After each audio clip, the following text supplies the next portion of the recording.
The five of you, as well as Fencrid, were journeying into Frostbreath, deeper so, following the trail of the white dragonborn, or at least that's what you suspected.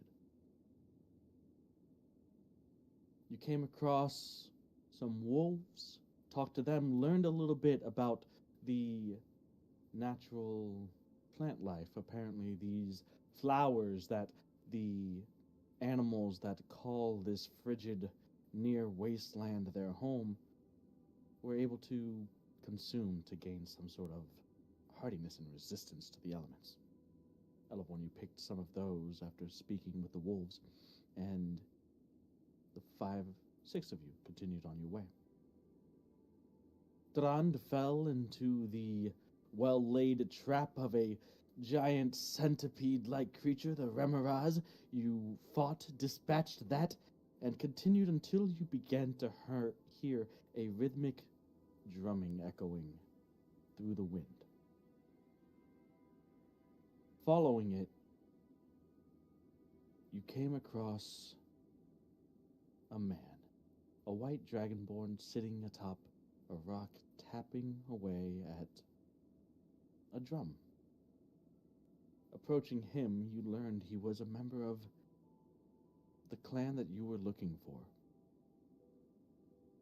Took interest in you, especially because you were particularly suspicious in sneaking around and sneaking up on him, but managed to introduce yourselves, and though he still remains suspicious of you, gave you a sort of test to prove that you come in good faith, essentially. A monstrous wolf-like creature had been tormenting the hunters of his clan, as well as driving off or outright killing the local wildlife. A large, black winter wolf that they had dubbed Fenrir. This white dragonborn gave you the task of felling the monster and bringing it back to where you met. He said for the next week he would be here at the time that you had met him, every day. And that if you had decided to do as he asked, take you into where his clan stays, you will drink, you will eat, you'll make friends. If not, and you showed up, be met with nothing but steel. And that's where we left off. You all are still around this white dragonborn. You haven't left right now. It's him, as well as about a dozen other of his apparent clansmen who were waiting in ambush, it seems, beneath the snow. Seems like Elavorn in her white dire wolf form was not the wolf that they were trying to attract and hunt. So, with all of you still here, this is where we'll pick up.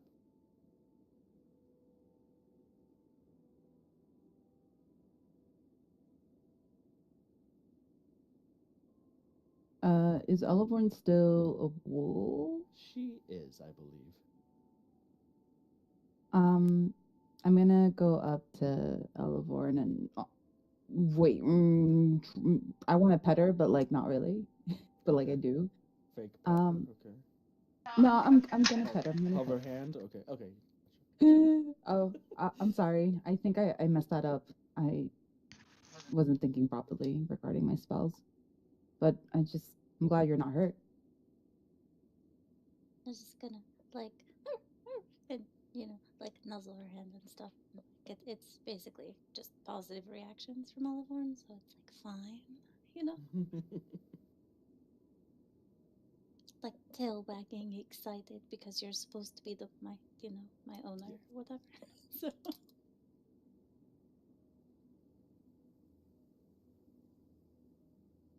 I guess we're not good at sneaking. Not as good as we thought.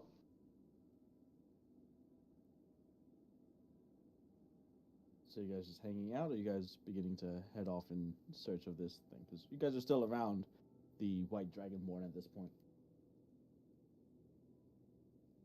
Yeah, but he can leave if he wants. Listen, I'm busy with my Okay. Durand is probably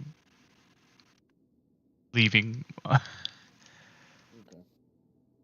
Some of the Dragonborn begin to brush the snow off of themselves, and they convene around and begin to chat. But Durand's heading off. Wait, do we- Sven following behind? Do we know? Did they mention where we had to go exactly? Ish area.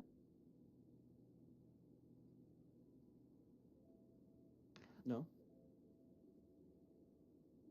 But they'd mentioned that it tends to be in this area somewhere. You're not sure how large that area might be, but they were here trying to lure that creature out, so presumably it's not impossibly far away.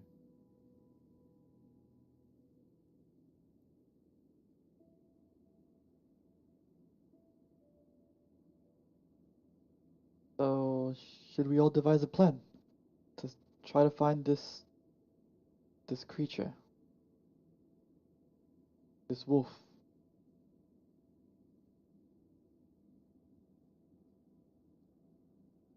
I think that would be best, but before that, I can see some of us are still wearing a bit of the fatigue of that last encounter we had. Perhaps we could rest while discussing a plan.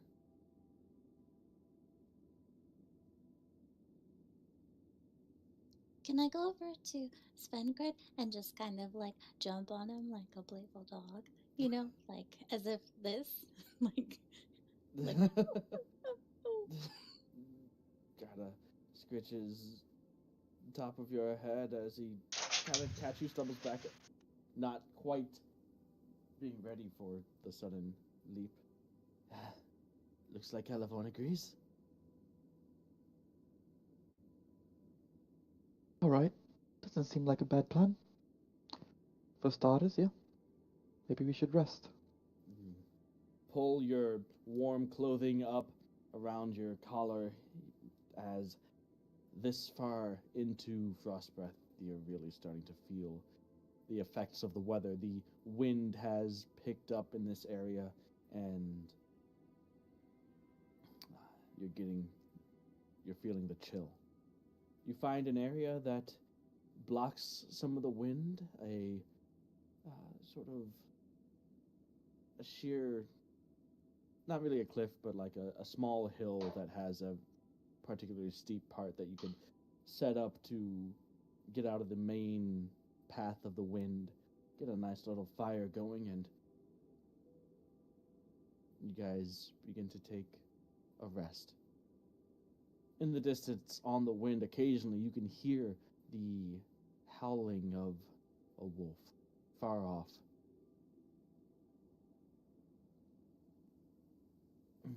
So you guys can go ahead and take a short rest. Anybody that needs some hit points can roll hit dice. I'm not sure how you guys are looking.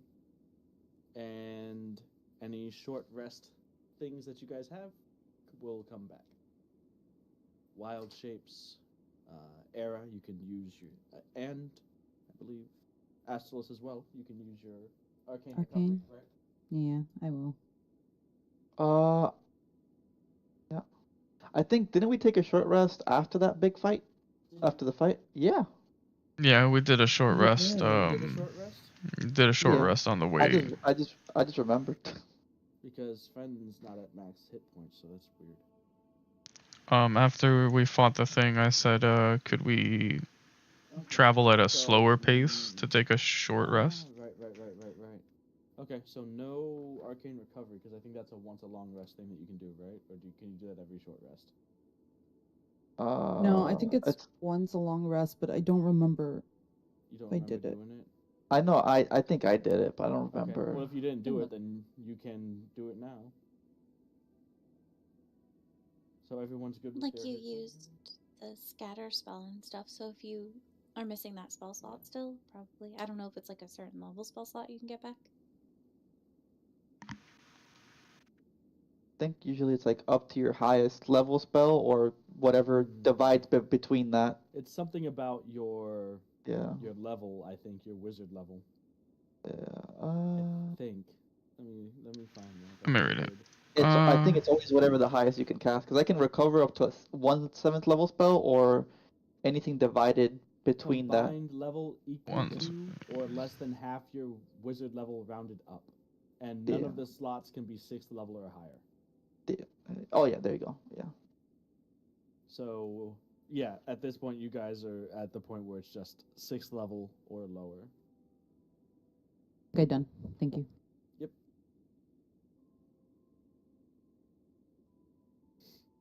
Or you could do like 2/3 or a 5th and a 1st, or any combination that adds up to 6th. Oh, it gives you, David, on No, your hold on. actions It's tab. It different. shows it to you. Yeah, I did it. Okay, I So cool. think what level already. are you, David? Like 13, 14? 13. So 7 levels of spells, but none of them can be higher than 6th. That's how it works. Yeah, I recovered some of the lower level ones. Gotcha. Alright, so, main thing, I guess, is Elevhorn has her wild shape back. And Mm. I get to heal Sven, which apparently I didn't do last time. Alright. So, you guys are warming your hands by the fire as you're taking this rest. Elevhorn, are you taking the rest in dire wolf form? Or are you coming out? Yeah. Okay. Well, I don't want to completely tip our hand. If they're still around, the other. No. Are they're we not. around No, them? you guys Okay. have walked off now. Yeah. So you've been walking for a while to find some place to rest and talking, and now you've sat down to rest, and so there are no white dragonborn around as far as you can tell. I'll still be sneaky about it and stay in my form. Because I can rest like that. Yeah. I think I was still disguise self, but I think that's only for an hour. You say that again, please.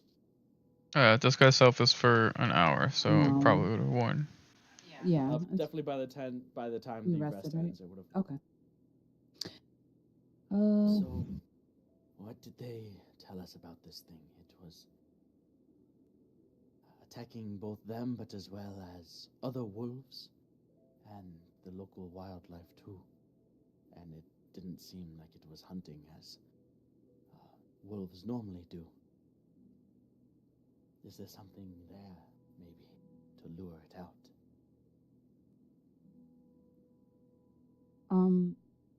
Well, if we were to assume that they were waiting to ambush a wolf, maybe they were trying to lure it with the drums that they. So maybe noise might do it.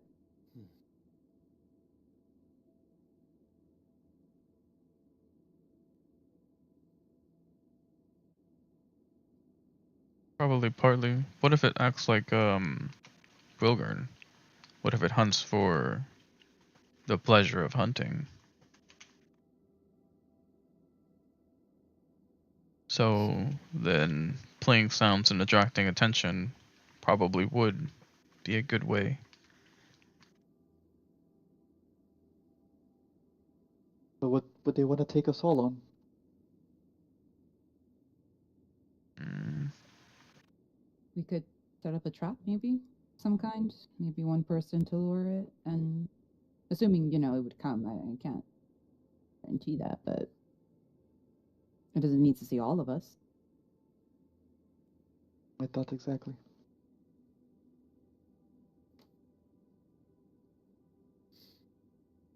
Alright. So, I guess the only question now, then, would be where? And when? I'm not sure how some of you are feeling, but it seems like the weather's gotten pretty poor ever since we came over that last hill and headed down this way.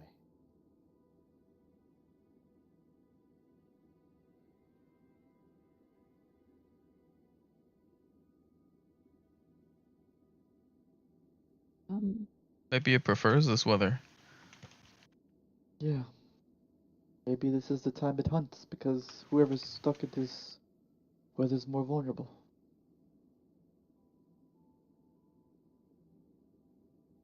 All I'm saying is we need to keep ourselves in mind as well.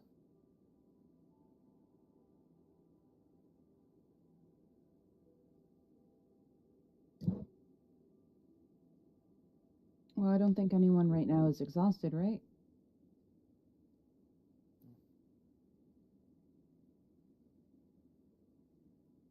Not particularly. No, the weather hasn't done anything to me.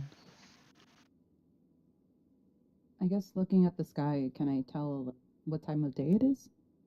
It's kind of hard to tell. It's definitely not nighttime, but you can't place the sun in the sky for the winds and the clouds. So it's all you get is it's definitely not nighttime. Still, sometime during the day, it's still enough light to see by pretty comfortably.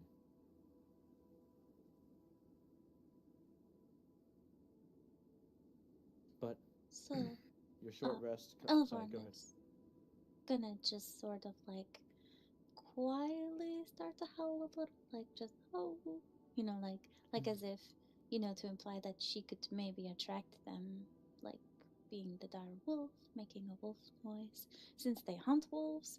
I mean, obviously I'm a dire wolf, but who doesn't like a challenge? That could be the noise we are looking for to attract it.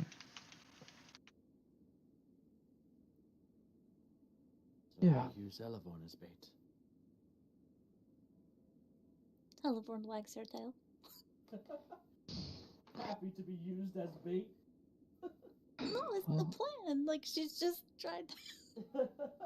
Well, I was gonna ask you what you thought was the right thing to do, and I guess this confirms it.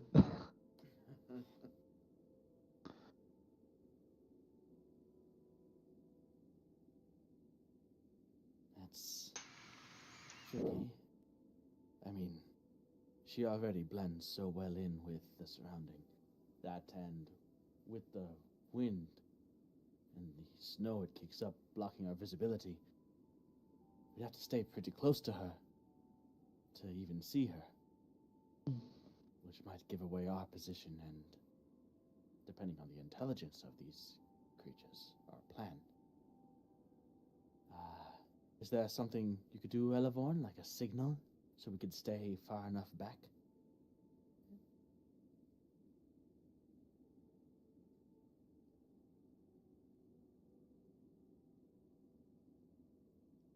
Elvorn's like looks concerned, just thinking.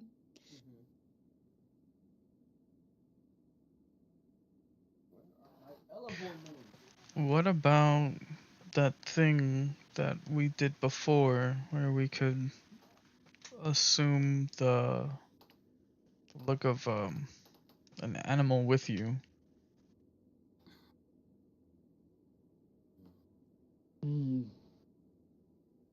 That'd feel a bit safer, I think, than just sending her out on her own.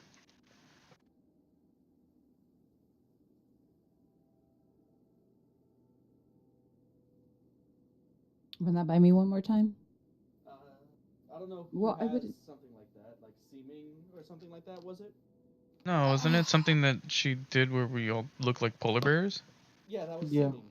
Oh, that's seeming? No, Yeah. it's animal shapes. Oh, animal But shapes? I'd Animal have shapes. to move out. I mean- I'd have to drop the wild shape that I'm Yeah. in, and then use one of my stronger ones. I still have that conjure animal things on the ring. I don't know how that would help. Would it help? To form like a pack with her, maybe. It would be better than just sending her alone, at least. But they would look very different in comparison to her, though. I mean, like a pack leader and its pack, right? Well, yeah, but Oliver's shaking her head at the, like, yes, because, well, I mean, we did. Just it's fine. She's just agreeing with Vayne. That and if we were all in this wolf form, we're not Elevorn. That's not our most capable state. I think we want to have access to the abilities that we're used to. And if we surrounded her with a pack of smaller animals, magically conjured, if we are successful, and she does draw attention, they could also serve as distractions so she doesn't get hurt while we make our move. yeah, that was my thought as well.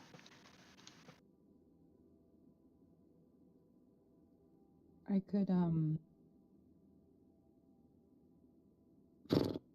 I can also try to hold a spell if it goes to attack. I have slow available. We can work that to our advantage as well.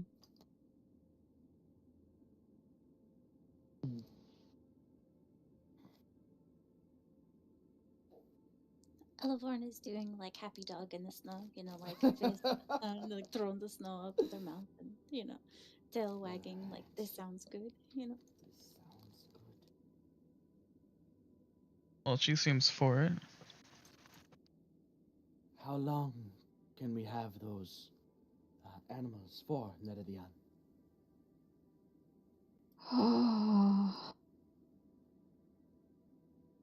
Let me think a little, because I haven't really used this before, and I haven't really paid attention to them before either. If I remember correctly, the couple of times that we've used it for travel, it's been about an hour. So not something that we should use as soon as we leave here, maybe.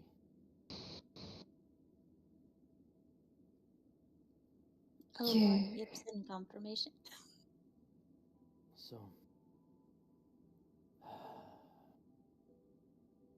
we have no idea where this thing is now. Maybe we could try to venture out and find some signs of it. And once we do, then maybe try to begin attracting attention. Yeah, that sounds like a good idea. Yes. He gets up and gives his sword and shield a quick look over before stowing them. I'm ready when you are.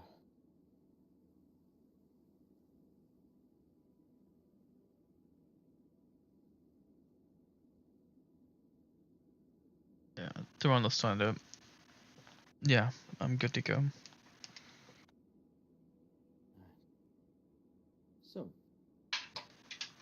as you guys head off into the cold, the wind, it feels like before. The time of pleasant travel through frost breath seems to be over. So, does anyone want to do anything to aid another in a Constitution saving throw? To aid them against the cold? Or anyone have anything for themselves that they can do to aid themselves against the cold? Before as you guys are heading out to travel. As otherwise, those of you without cold resistance will need to make a Constitution saving throw.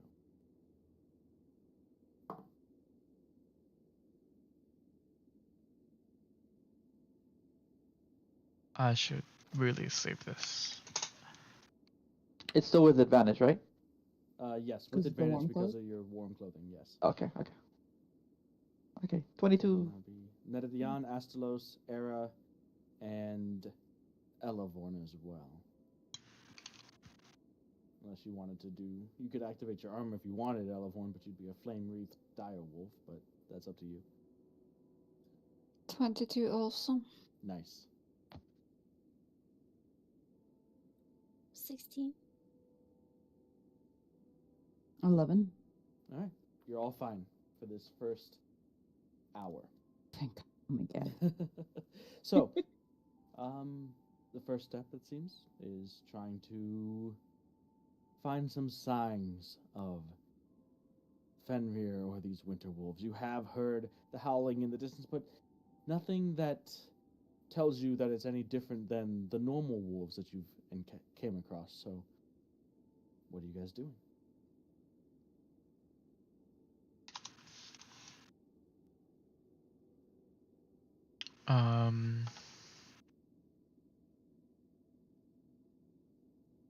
We should probably find some kind of way, maybe even on top of what Elevorn's howling to try to get its attention.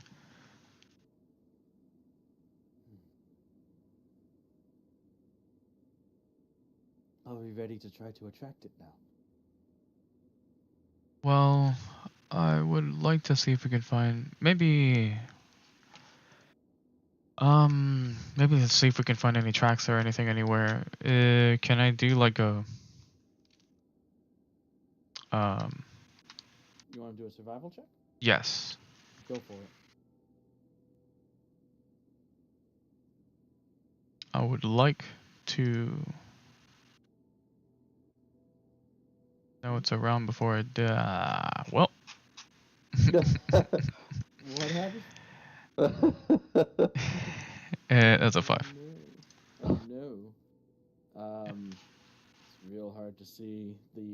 There aren't many tracks at all because of how the wind has been blowing and covering up things. You're not able to see much out beyond about 30, 40 feet of you.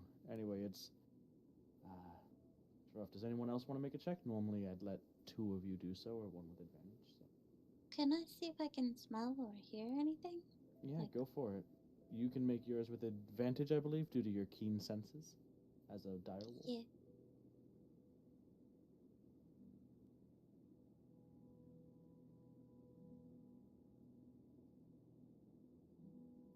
Was it 19 total? 19. As Durand is looking pretty blindly around, Elevorn, you are sniffing through the snow until you uncover something. The scent of something. It smells like another animal. It's been here. You don't know how long ago, but you pick up a little bit of a trace, a little bit of a scent. And you do manage to follow it, all of you following behind Elevorn as she gets her attention, and then her nose, basically her snout, basically buried into the snow, makes her way forward throughout the further into Frost Breath until when you come across maybe 10 feet away from you, you can see some blood in the snow. Then beyond that, you can see, looks like a large elk. Its body mostly just still intact, with the exception that has a large gash in its throat where a killing blow was made, and then the animal just left. You can see faint tracks of paw prints heading both away and a cacophony, a mess of paw prints thrashing about in the snow around the creature. Elevorn is growling. It's like a really low, rumbly growl. Would I hear this? Yeah, you guys are close enough behind. Okay. So I'll hurry on over to her and be like, did you find anything? I imagine at this point I'd notice. Yeah. Oh, I see. Well, this looks like our culprit. It doesn't look. It's just the gash you mentioned. It doesn't look like. It doesn't look like there's been like any sort of feasting or anything on the Mhm. animal. No, it's just kill shot and nothing else. Can we try to investigate the gas to see if it's perhaps what we're looking for? Make a nature check. Are the paw prints a particular size? Like, are they normal paw print size? Make a nature check. Oh. I hope you have better luck than me. Oh, shit. I rolled a 7. I rolled a Oh. 2 plus 5, 7. Woo! If anyone wants to, actually, the Once Upon a Roll chat shows me and David's rolls. Okay. 22? The one for like the actual 22. video. Looking at it, Era, the prints are larger than a normal wolf's. You actually backtrack a little bit and examine the prints that Elevorn is leaving as a dire wolf, and some of them are around that size, but some more further investigation, you see one set that seems even maybe slightly larger than Elevorn's direwolf form. Astalos. Not sure. Could be a wolf. All signs would reasonably point to a wolf, the paw prints around, but at the same time, you find yourself glancing over at Durandon Svenkrid and kind of measuring up their jaws, and could have been a dragonborn. Who knows? Maybe.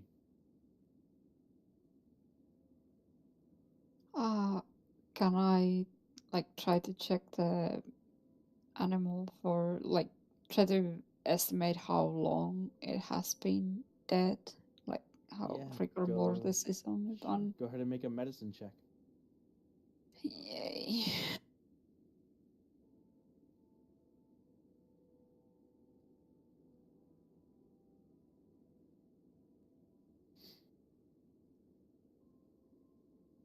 That's 18. 18. Getting up to the body, the fur, the pelt itself feels cold. But it is sitting out here in the middle of near blizzard-like conditions. So, if it died a few days ago, it might be as well preserved as it is now, but going closer to the wound and even maybe sticking a finger into the wound itself, beyond just the exterior, the extremity of the wound, you get to the feeling of slightly warm flesh. This is fairly recent, maybe within the past few hours. Well, it seems like it's not been dead for that long, despite it being, all frozen already. But if you check it in, put your fingers all the way in there, it's still slightly warm. So who knows if it's close by still, or if it has gone already to find another prey. I'd probably stay hopeful then. That sounds optimistic. I suppose in this case, yes. So, we try to follow its tracks away, maybe send Elevon with some wolves? Or do we want to wait on that still? What do you think, Elevorn? Should I get the wolves out already or wait? Yeah. Have you picked up another scent other than of the wolf, perhaps?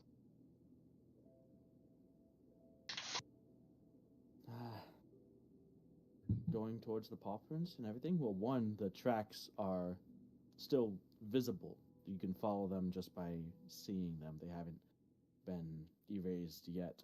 As far as scents, there are a multitude.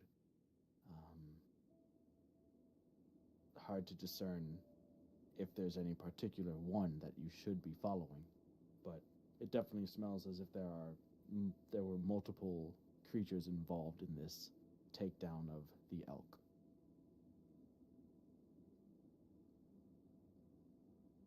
Would we be able to like turn out of all the prints that were there, the ones that were slightly larger? Would we be able to trail that one in particular? At the moment, yes, you would be able to follow them out for a while. You haven't gotten to a point where they've started to fade or become difficult to track. So, out of the immediate area, yes. And I mean, do we see anything ahead? Do we see like trees or anything that can lead to like mountains, caves? There are trees around. Yes, it is a kind of like a more tundra than an Arctic terrain, so there are trees about. But as far as your vision goes, again, due to the weather, the wind, the snow that's being whipped up into flurries, your vision is limited to around 40, 50, 60 feet, varying at times.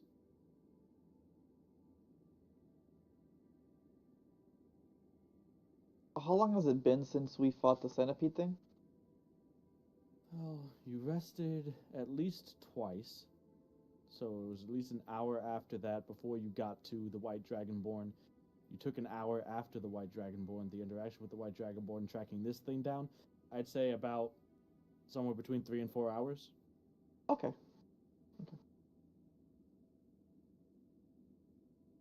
Elevorn has been pacing back and forth. She's contemplating what Neridon had asked her. She's not sure, and she's thinking about just starting to howl and run off because she's not sure, like how close they could be, and if like we do conjure animals, it could, these are things going on in her head which you guys don't know. But, I personally think if we could wait just a little bit longer,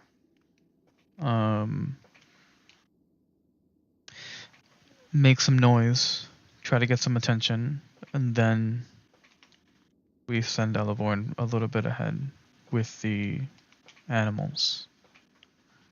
It would be nice if we can maybe find some amount of coverage so that, I mean, I know we're going to turn into wolves at some point, but maybe some of us might want to not be. We can spread out while searching. I don't think that we're going to be wolves unless the plan has changed, to my understanding. It sounded like we were sending Elevorn out with some conjured animals. We were going to stay back, as we are. Then maybe we should find some amount of coverage, whether it's behind a tree or maybe doing what they did with their tactics and blending in with the snow. I don't want to get wet or cold, but you know. Yeah, we'd have to do it while moving, but yeah, we have to follow the tracks, probably for at least a little bit longer, and then try to get its attention. Yes. So, before we go, can I just take a little bit of the meat from the animal? So it's for the tresem. Okay, yeah, sure. You managed to, not to take too much time, carve out about a pound of meat. It'll last the Tressum quite a while. And it won't take you too long. Yeah. Put that in your bag, you all continue onward. Following the tracks left by the creatures that felled this elk, you continue to move on easily enough, tracking the prints in the snow, no check required, until they do begin to fade, at which point I will need the same that have been so long to make another Constitution saving throw, please.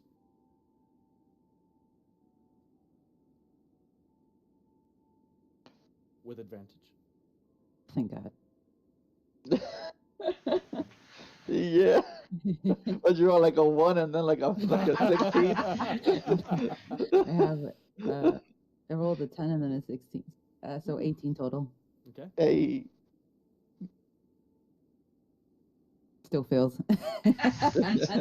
Yeah, 11 succeeded last time. This one's DC is 25, so. Of course, makes sense. Makes sense. That's the natural It doubles. progression of things. Yeah, it doubles. 23. Okay. Elevorn? Mine was an 18 too. Astalos? 20. All right, you're all good. The prints begin to fade. You hear another howl, this time maybe slightly closer. And it's also reciprocated in short order by another one from somewhere closer, but in a different direction than when the first had come. In front of you, maybe about 100 feet, slightly beyond your actual visual range, you can barely see silhouettes of some antelope, elk-like creatures, a small group of them running through the tree line ahead. At, not like super we're being chased speed, but definitely a nice little jaunt. You can hear their hoof beats in the snow. Would be probably the best opportunity to take initiative and start trying to set something up. There does seem to be enough cover around. At least, how far out are we sending Elevorn, or rather, how far are we going to try to stay back? And does she have a way to signal us? Because if she gets too far ahead, we won't be able to see her.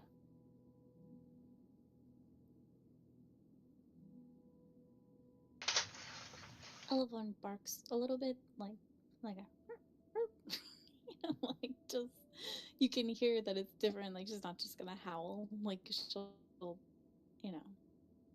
Let's see. She can change. That's pretty particular, I'd say, in comparison to other wolves. And I guess if the other wolves, even if they did make sounds like that, well, that would just tell us that they're there as well. Either way, seems a good signal. So, you guys wanted to make some noise to attract attention? How are you going to go about doing that? Shouting? What are you doing? Perhaps howling? All of you just howling like wolves? Well, I Well, mean, no. even just one strange wolf howling would be quite, like maybe this would be more fun to chase than a deer.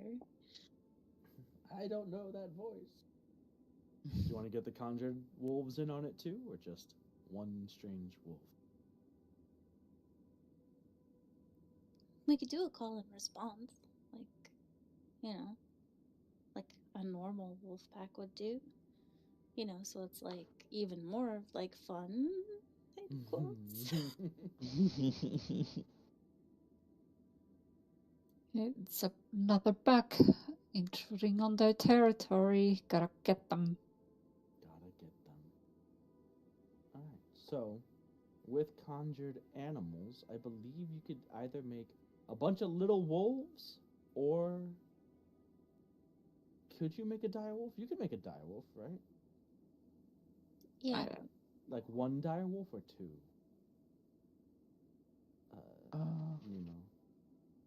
It's With a level- CR1, so It's two. a CR1, so two direwolves. So I think it's either 8 wolves or 2 direwolves, I believe, is how that would work. A litter of wolf cubs. Yeah, because I think wolves are CR quarter. Yeah. And if the direwolves are CR1, so it's either 2 direwolves or 8 wolves. You're the one with the ring, Nebedion. The choice is yours.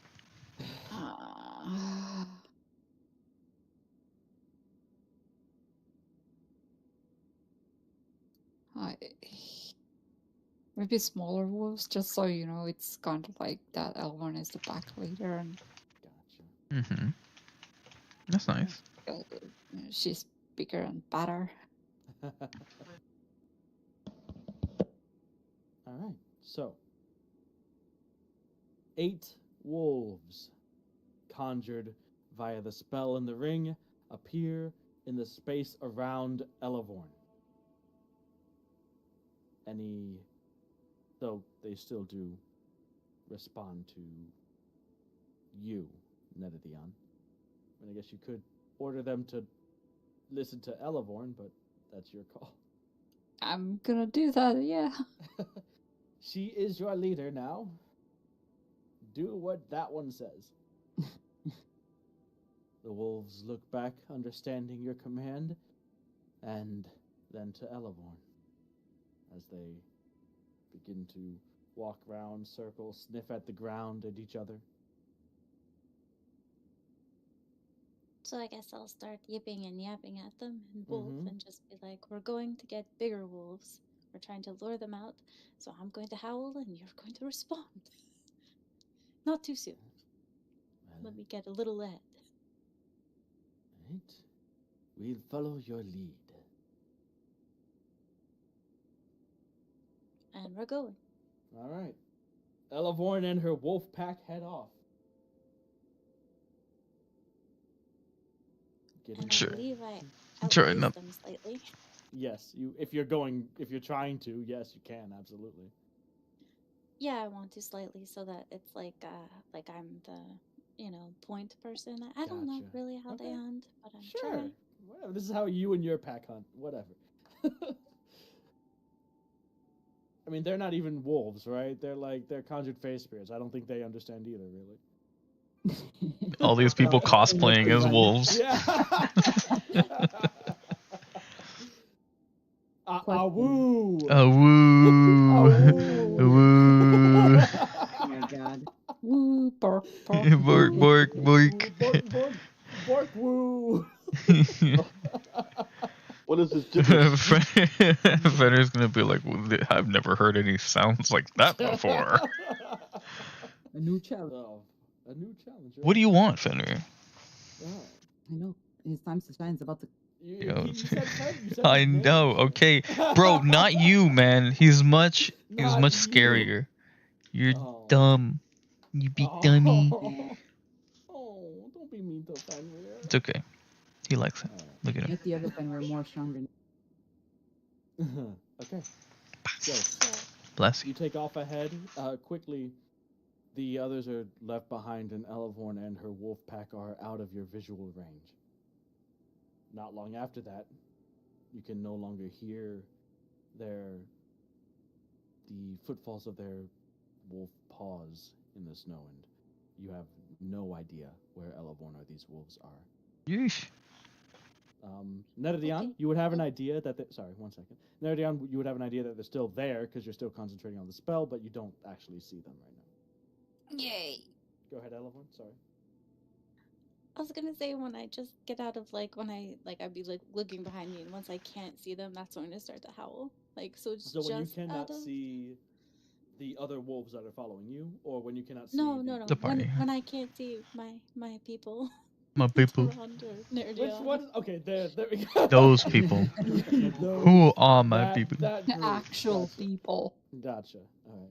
Because, your people could very well be the wolves. Just want to make sure we're... Okay. So.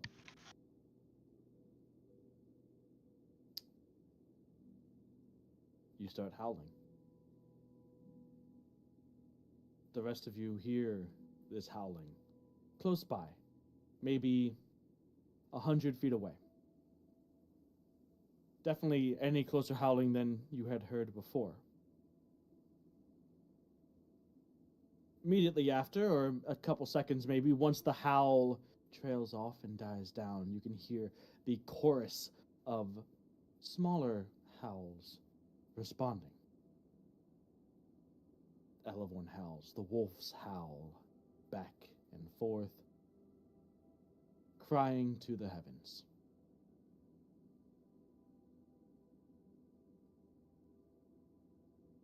A howl from further off.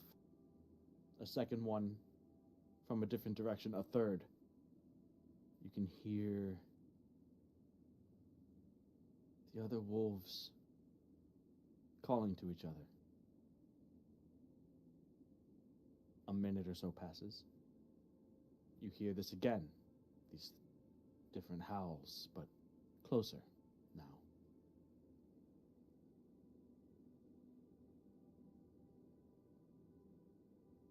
In the middle of one of these howls, a deeper, more powerful one cuts through everything. And after that howl dies down, there is silence.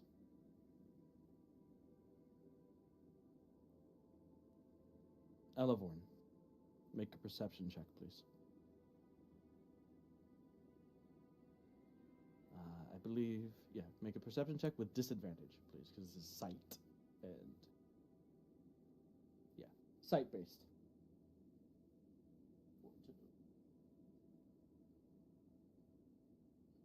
Like, I still get my bonus to perception, right? Because Yes. like I'm wild shaped. Okay. Yeah, Because I rolled like a 17 and a 19, so it's still pretty high. still pretty good.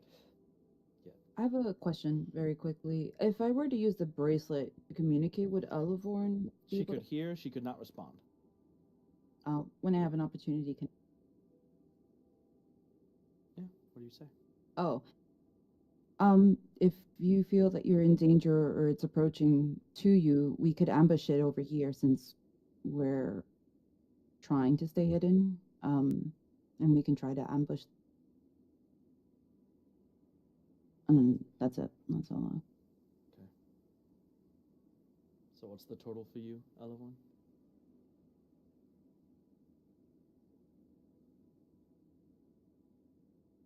$25. Okay.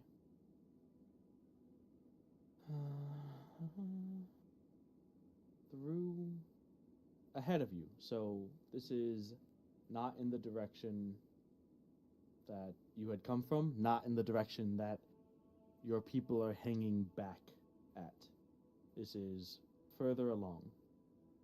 You can see through the snow, up slightly up a embanked hillside, there is the source of this howl, and as this creature howls, it feels like it's coming from mere feet in front of you. You can almost feel it reverberating,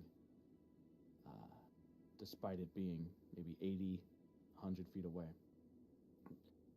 Standing out against the white of the snow and the flurry is this black wolf, a bit larger in size than you, with piercing, icy blue eyes. It looks like this.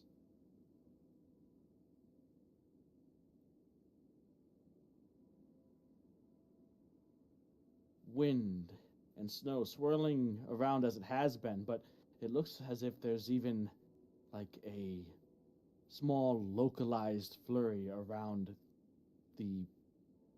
this creature itself. You hear the response to this howl from either side of you.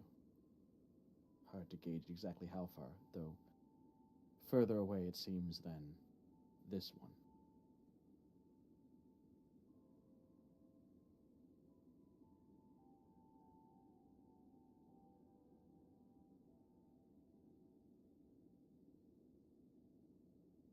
How far are we? You guys are not within visual range of Elevorn at the moment, so hard to tell. Uh-oh.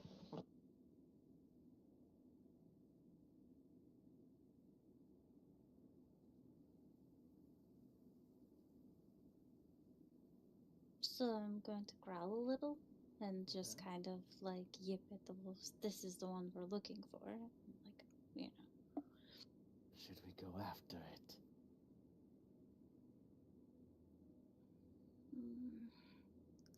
I want to. I'm just gonna start barking like I said I would. All right. 1 second. Are you guys back there hiding?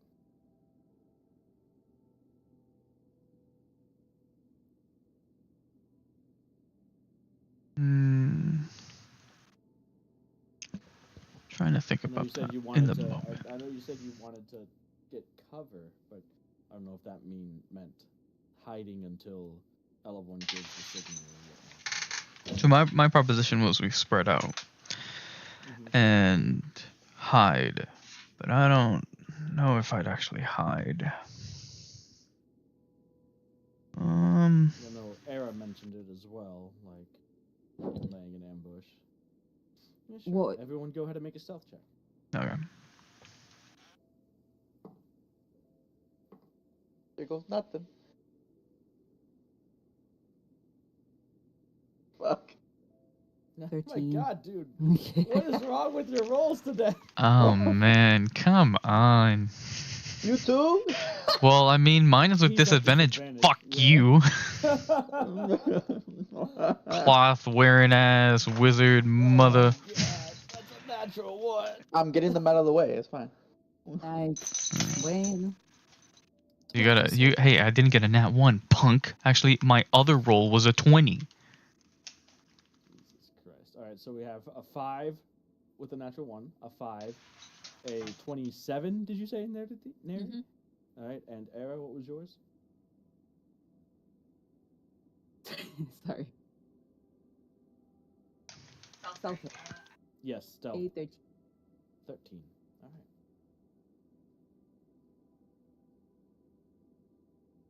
You hear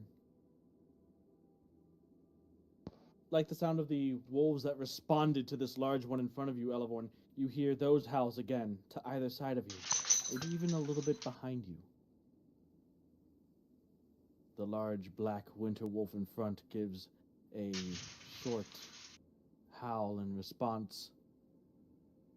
Looks down and you can see it has noticed you and your other wolves. It turns and begins to walk away. It gets to near the top of the hill, looks back at you again, peering directly into your eyes from maybe about 80, 100 feet away, and slowly continues to walk away. Oh, I'm chasing it, All right? dashing after it. Okay, you chase after it, and as do the other wolves, following your lead.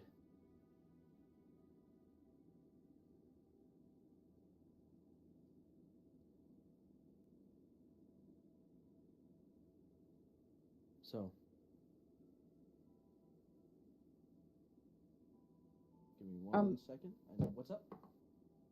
Like, I know she's far away, but are we hearing less of the howls at this point? Like, do we just hear absolutely nothing? You heard those couple howls and then nothing.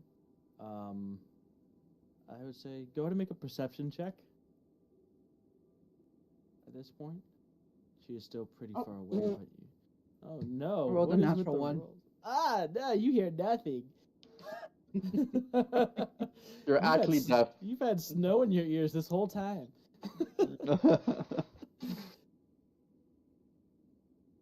But Elevorn and her wolves are continuing forward. Elevorn, you are dashing, chasing after this, leaving the wolf pack that is following you slightly behind.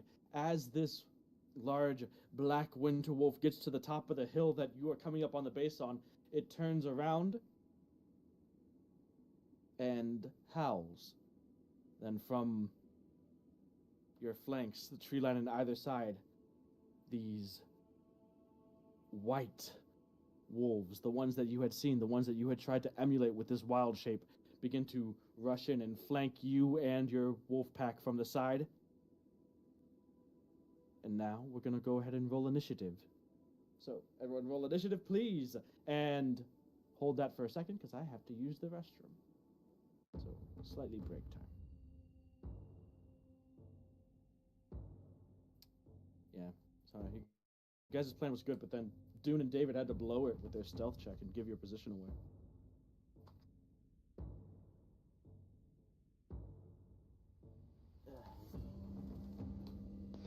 Well, Bueno.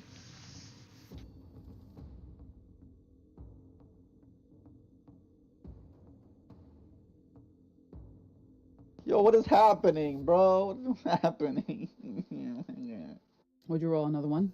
I know I rolled a 2, So bro. David has rolled today a 2, That's all right, man. That just means you're gonna roll amazing in combat. right? A Mhm. 2, an 18, a 1, a Restart your browser, 5, a 9, and a 2.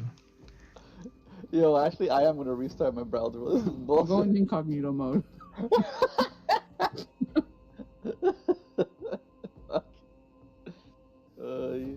Look at.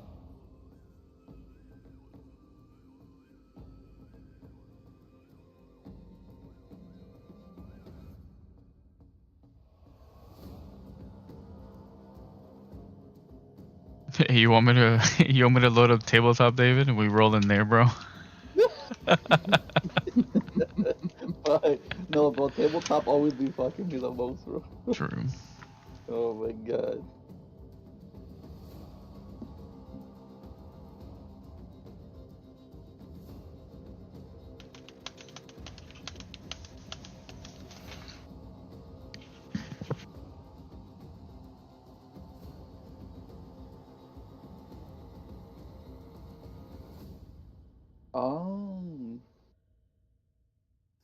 I might have to do that too. Who knows?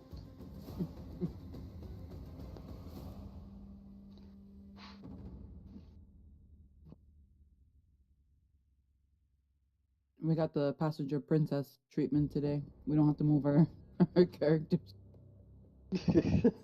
True.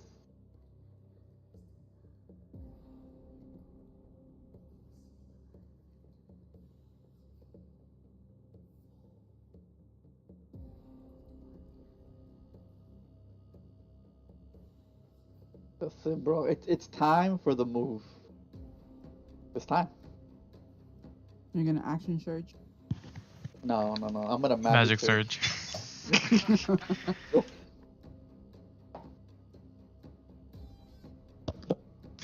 Alright, I cast Hunter's Mark. Then, because it's my first turn, I get a free turn because I'm wrong class. Yeah, bro.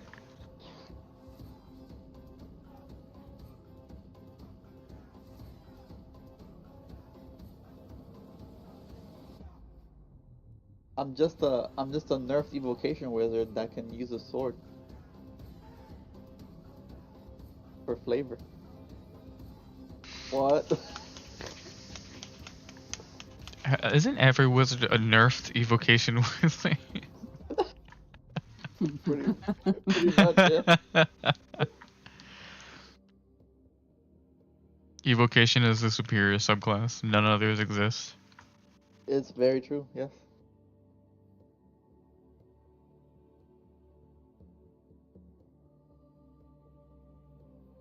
So what you're saying is Zara's the best. I know. It's true. Even though she loses concentration. On everything. Yeah. I mean, starting out once I get the Song of Victory, things are gonna be a little better. Just slightly, just a tad better. I already see it. We're gonna run out of spells. We're gonna barely make it out alive, and then all of a sudden, the dragon. Oh my god, not again. God. Yeah, bro. Actually, Brogrum came back again. Oh shit. Brogrum is just like the freaking undead shadow dragon in Zarkabard in the past. Not the past. So, The undead shadow dragon? remember Oh, the one the that fucking disguised themselves? amphitheater? Yo, chill. amphitheater. Oh my god. This was the amphitheater, bro. It moves around very fast, and it has like a crappy aggro range, but if you have any of the conditions, when it passes over you, It's just blood aggro. Fucking retarded. Yeah, it does. Just what the fuck? Literally fucking dive bomb you. Luckily, I've only ever aggroed it in campaign. Can't relate, bro. I only aggroed that shit for realsies. We all should have just put him, laid down, face. Yeah. No. Face first. Or would you step on me and then I die?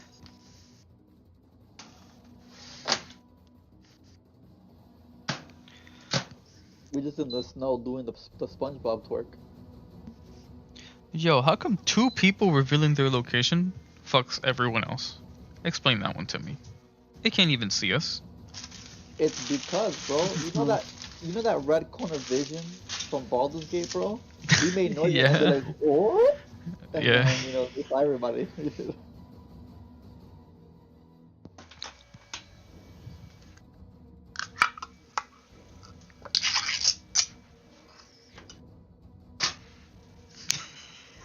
Not Clyde. What? Since I got back up, do I have an action? Oh, yeah. Pobrecita, bro, she don't know.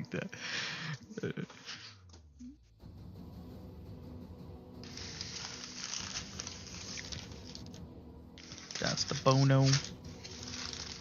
What are these? Chicken? Chicken. Fried chicken. Yeah, it's chicken and. Which ones do you have? I ate 2. I don't know which ones I ate. I think I ate chicken.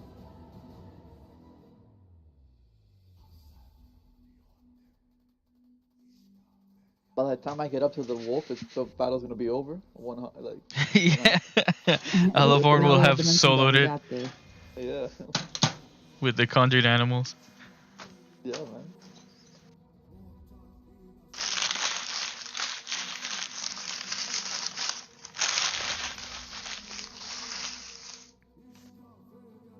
Fenrir. We found you. We found you, Papa. Ben, come on. That's cute.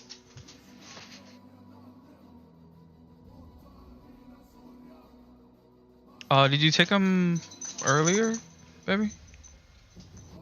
Huh? Did you take him out? I did not. Okay, so the last time he went was at like fucking 6 o'clock in the morning when you woke me up. Come on.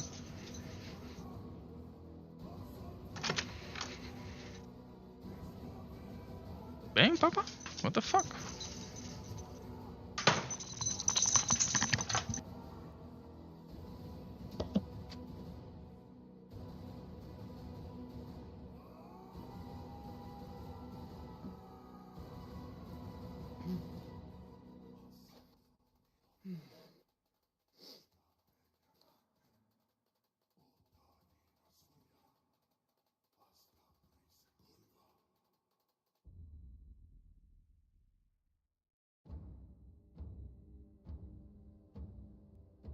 So, that's it?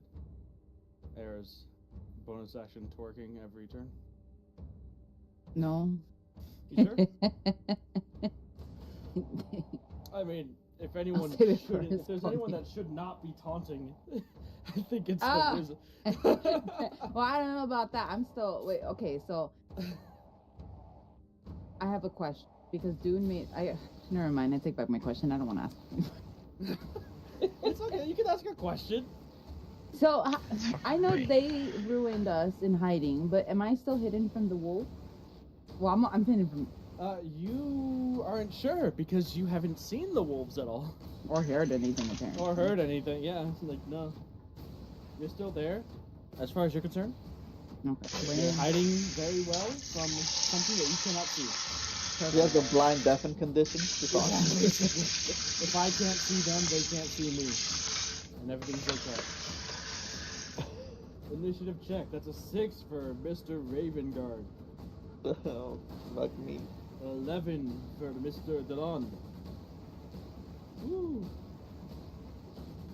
Let's see. You know, not bad.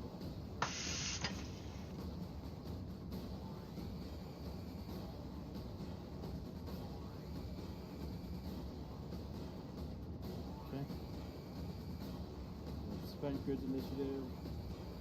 Do we have initiatives for Era, Ella, or Meridian at the moment? 11. Alright. Mags, do you have an initiative?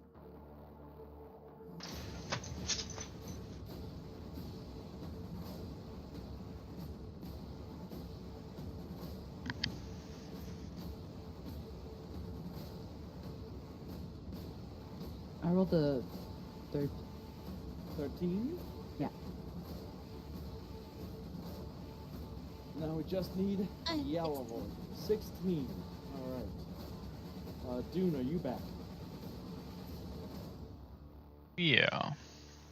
So between Durand and Neridion, who's going first?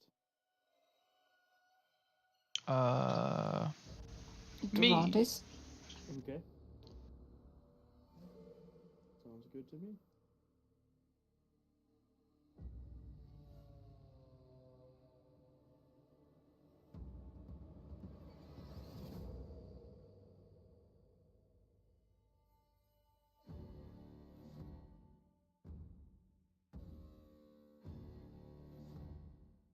So, do we have everybody back?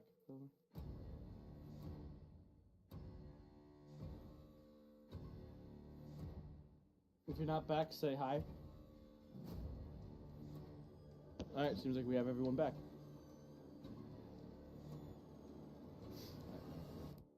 Sully, Dune, Mags, you guys good to go? Good to go. Yeah. Yeah. Nemo, David? Yeah. So, Yeah. let's see. At the moment, because of how far ahead Elavorn and these wolves have run, the rest of you are not even currently on the map.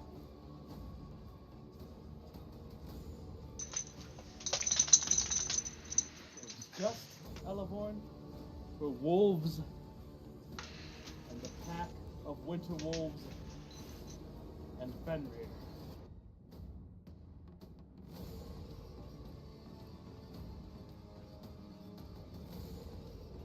And first up, the man himself, the black winter wolf, Fenrir.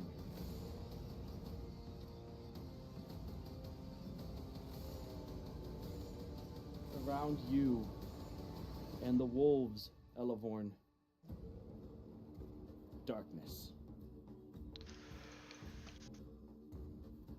Cannot see through it, not even a hint of anything. You are suddenly immersed in pitch black darkness. And it is your turn.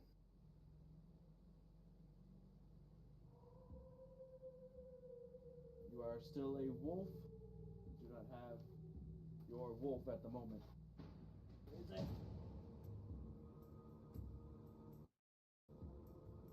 Okay.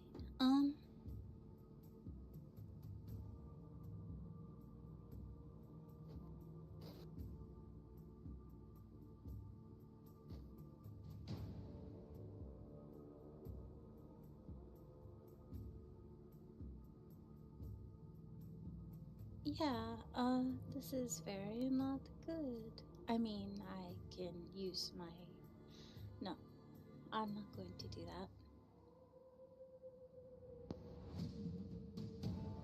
I'm going to use my bonus action, and I'm going to turn into a lunar phoenix. Okay. Is there anything you want to do before that or no?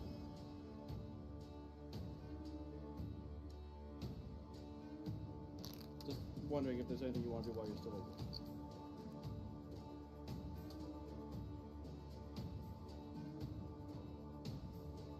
You good?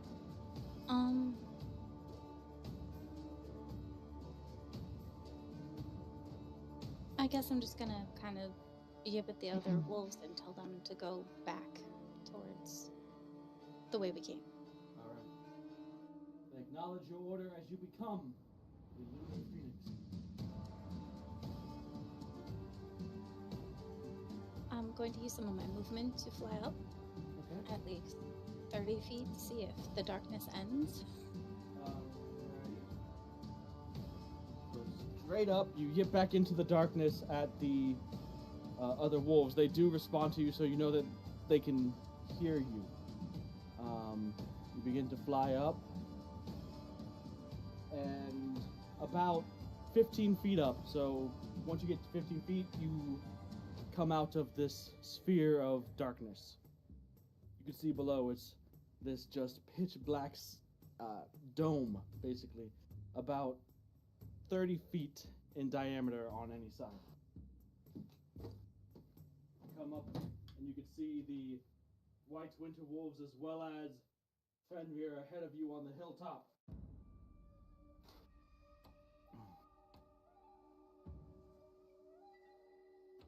Okay, can I get to Fenrir on the hilltop or whatever? So how much I more have, movement do you have?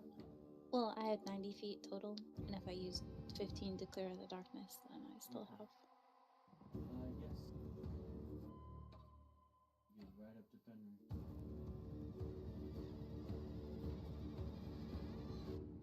I would like to multi-attack. Alright, go ahead and make your attack. Roll.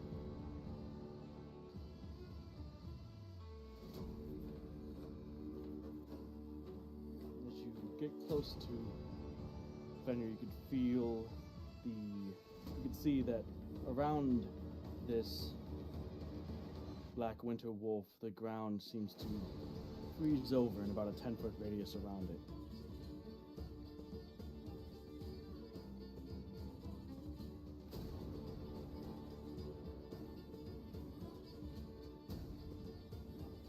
That's a 20 total to hit. with the 20 first hits. attack. Yes. And a 90 to hit with Yes. the second attack. Both of those hit.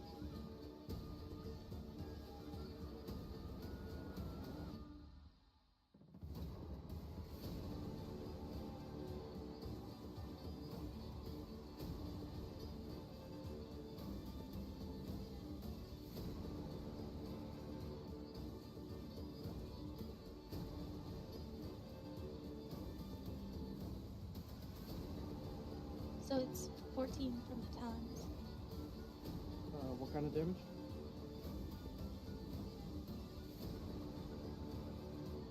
It was 14 from the talons. What kind of damage is it? What's the damage type on your talons? Radiant. Radiant? Okay.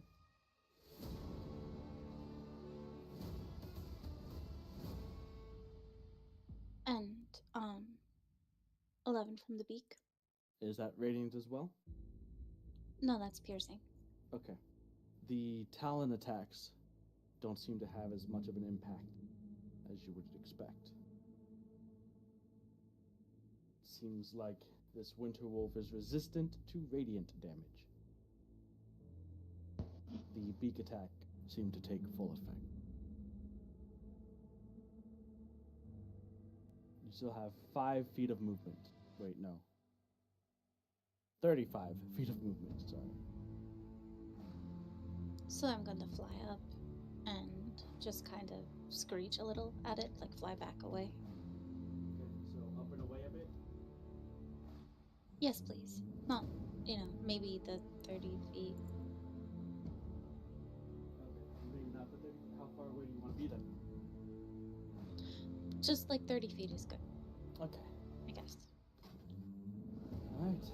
At the end of your turn, Fenrir is going to use one of his legendary actions. You see the black wolf raise a paw, and then it comes down. And under where the paw comes down, you can see a small bit of the air crystallized into ice.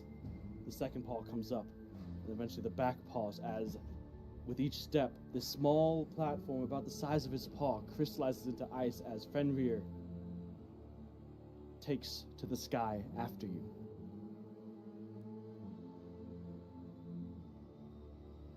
That's his legendary action. Now we are on Svenkrid's turn. You don't hear any barking, but you all do now see this beacon, this brilliant explosion of radiance, followed by the silvery streak of Elevorn's radiant lunar phoenix form that is now in the sky a couple hundred feet away. You can barely make out the silhouette of the form, but the radiant glow from the phoenix form does cut through the obfuscation of the snow flurries that are all around you. Svenkrid, not quite the signal, but that'll do. and he begins to take off. Using his action and dash forward through the snow. It's turned out better. Durand, it is your turn. Let's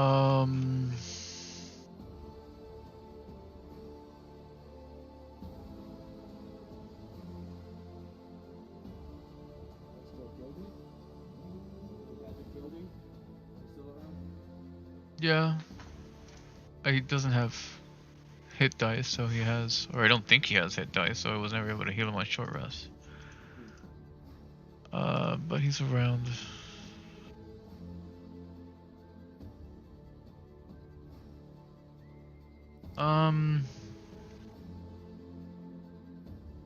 Is Astalos near? You guys did say to spread out. I'd say he's maybe about 20 feet away from you. Because you guys were spreading out as per the plan. This is worth it. I mean, he can go. I've seen him go fast. Okay, so I'm gonna get to him Okay.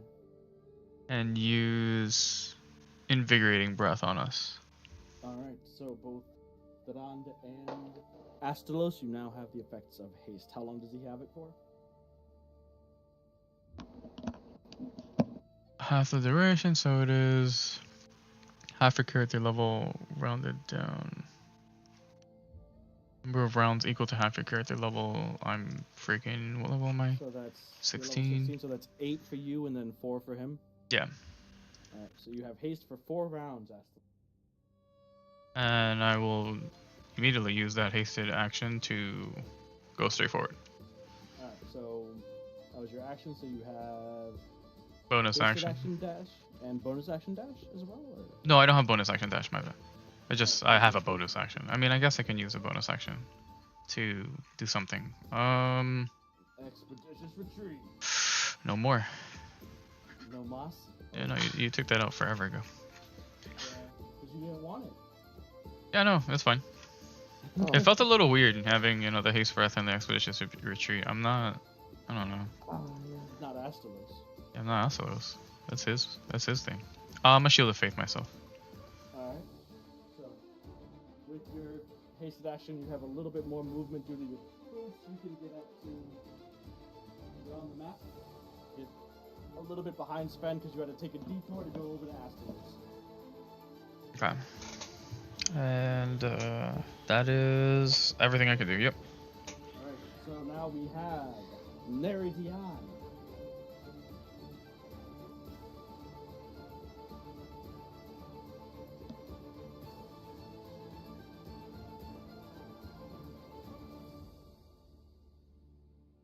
You see everyone begin to take off.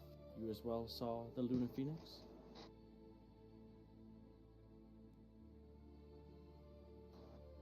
Neri? Oh no. Sally. Is it Lucelli? Hi, hello, Sally. Oh, Are you good? it's all wait. So Where right am I? now you guys are not quite on the map yet. This is where Durand and Sven got to just by running forward. Basically, you saw Elevorn and becoming a Lunar Phoenix rise above the tree line, and you guys took that as the sign to go, but they are quite a ways away from you.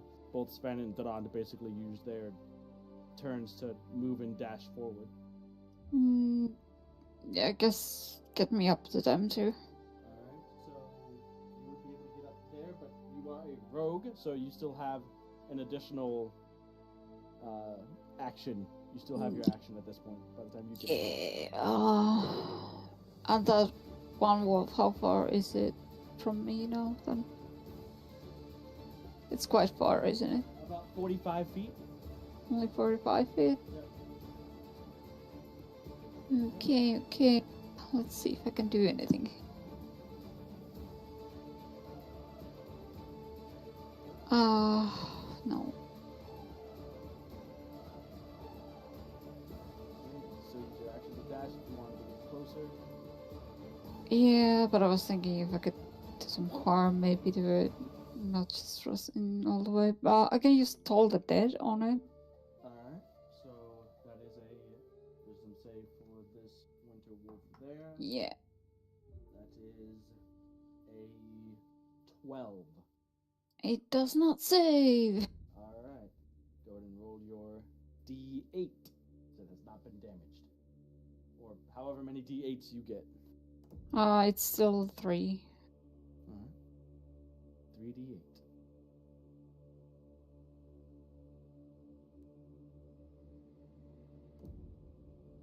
Heal flies up towards the 5 points of damage. 3d8 did 5? Yikes. Yeah, I didn't roll that well up. Unfortunate, but some damage dealt. Future Toll the Deads will be more effective. Maybe it will focus on us now a little bit, and it's one away from them.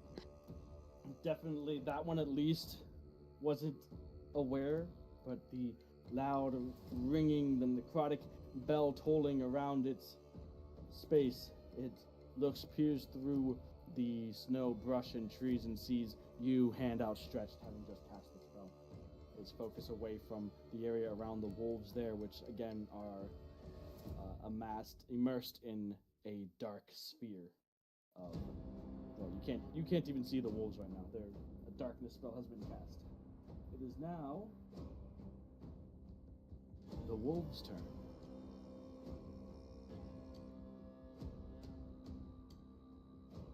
This one is going to run up to you.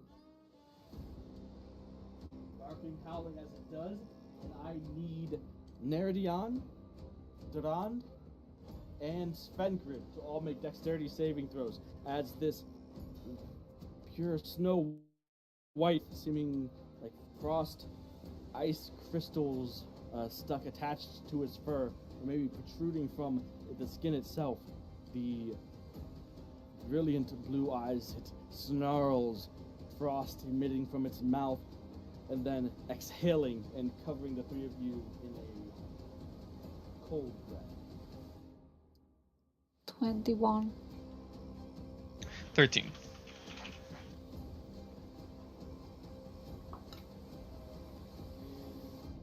14 from Sven.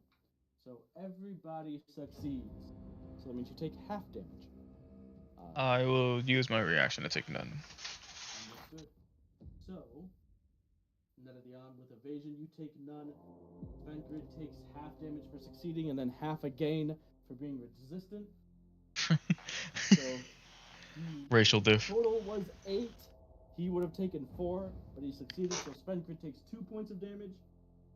Durand, you have used your reaction to avoid 2 points of damage. Good job. Why you gotta say it like that, bro? What? No, I'm just telling you what happened. Oh, okay. That's just what happened. Yeah. Okay, okay. Yeah, no problem. All right, so. Wolves are going to circle around and into the darkness. They can't see. Oh no. Neither can you. I'm legally blind. I can't see. All right.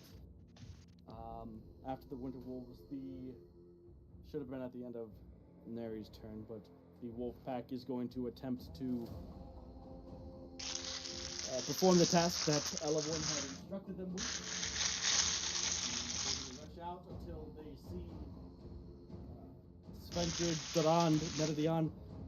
You can see the conjured wolves, and they bark, yip, yap, get your attention, and then turn back and head for these wolves here back towards the darkness. But I think you guys are already aware of what's going on.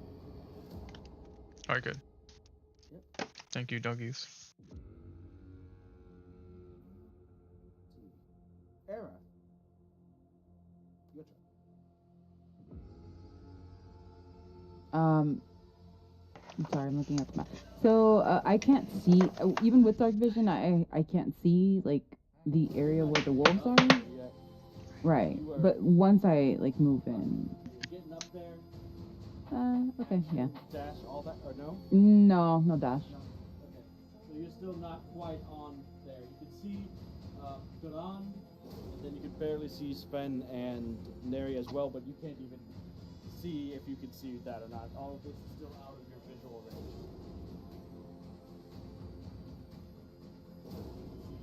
Garan, you're about 30 feet behind Garan at this point. Skulls is near me, right? Astalos? Astalos, well, he would have been at the beginning, yeah. You guys I don't were see him. relatively close. Oh, is he? Okay. You guys aren't on the. You guys aren't even on the map yet. Okay.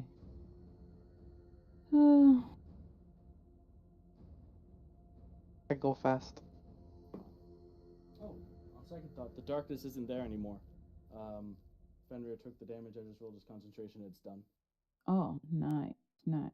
I still can't see anything. You though. still can't see because of the weather. Oh, you. Oh. Can I Misty Step? Bonus action for Misty. 30 So no feet. dash, but bonus action Misty Step. Sweet. Get you right up to next to Dran. You can see that Winter Wolf there, and you can see almost everything beyond. You can see Elavorn and the black Winter Wolf in the sky due to her illuminous nature. But pretty far away. You still have your action.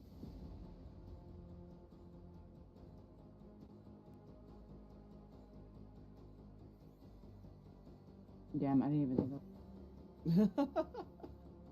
Sorry.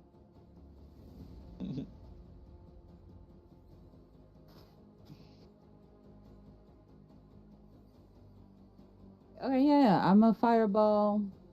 The wolves in the center. I guess below. So Like the range of fireball is 60 feet. no. Is 150. 150? Okay. Mm-hmm. You can't see beyond like 60 feet though because of the weather.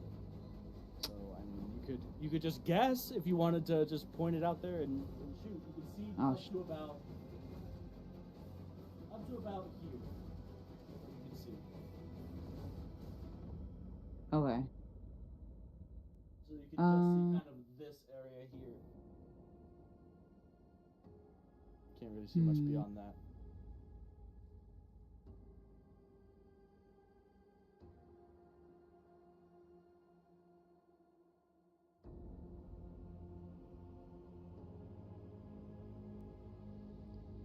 I guess for now I'll. What's up? You used your Misty Step. Did you use your movement already too? Yeah. You did use That's your how I movement. got She used on the movement map. and Misty. I guess I'll Besides just action. use Fire Bolt for now. I'll do the wolf that's in front of us. All right, go ahead and make an attack roll. Sweet.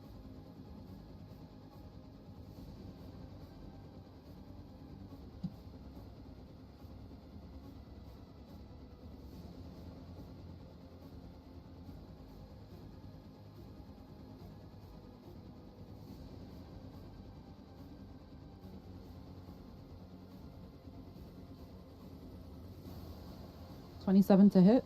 Yes, absolutely. And 24 damage. 24 from the fire bolt. That evocation wizard, baby. Yeah, that evocation wizard. Wow. They get their own Eldritch Blast. All right. Yeah, the firebolt impacts the side of the Winter Wolf, singeing and burning away a large swath of its fur. And my turn. Astalos. All right, I get to do stuff. All right, I'm a blade sing. Bonus. Yeah, bonus blade sing, and now I have 80 movement. Can I get up to that wolf? 80 The one that's close to everybody. Yes. Nice. All right, I'ma smack it. All right. You can certainly try, knowing your rolls, maybe not. True. Damn. True. Damn. Part of the roll. All He's right, gonna crit now. Remember, Yo. this man either rolls a 1 or a 20. Alright, so I'm gonna just start off with the booming blade, I guess. Alright, so bonus action. Wait, isn't that your bonus action? No. That's his action, and then Bonus as action? Okay. part of it, he action. makes an attack. Gotcha. Yeah, I'm gonna get 3 hits. Whee! Alright. Alright, so.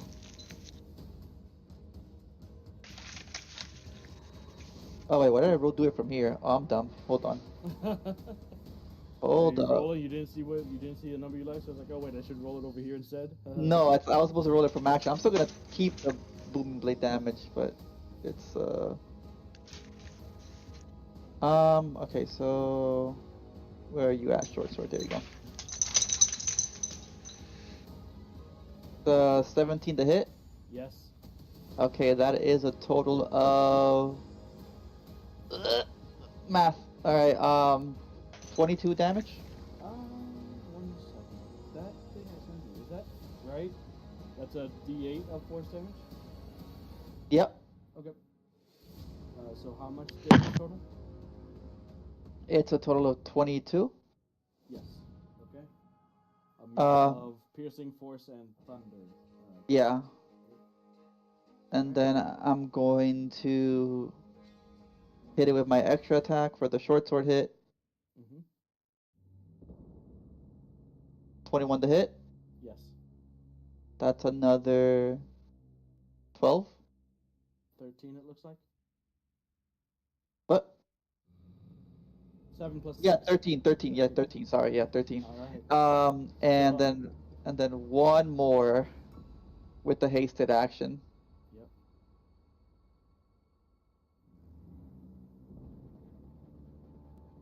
20 to hit and a 14. All right. So with the Toll of the Dead, the fire bolt, then the 3 attacks. That Winter Wolf falls. Yay! I think that's all you can do. Yeah, that's everything. All right. Next up is Fenrir.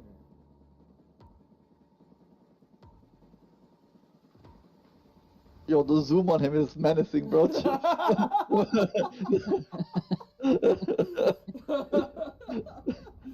I was trying to sync it with the music too. Right. Fenrir is going to use. Well, it's going to attack you, Elavor. First attack with his claw is a 19 to hit. Yep. You take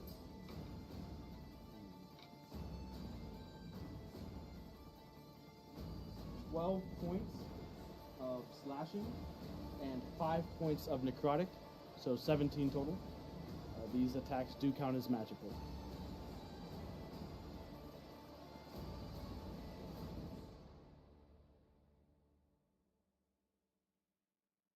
Good.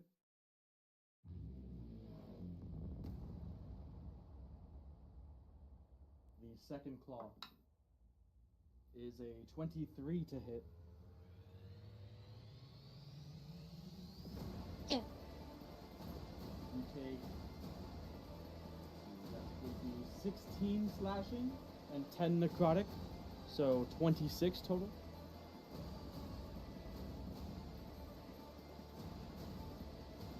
Okay. And his final attack, a bite attack, is a 24 to hit. Out of one you take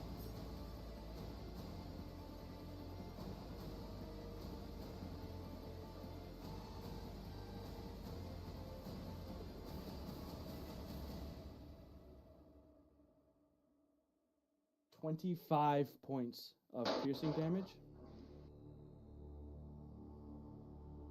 And he takes 12, 13, 14, 15, like 16 points of radiant damage from those before alright. anything else. Gotcha. And also, how much bludgeoning damage do I take from falling? You are about 30 feet up, like you said. Or about 20 feet up. Yeah, 30 feet up, like you said.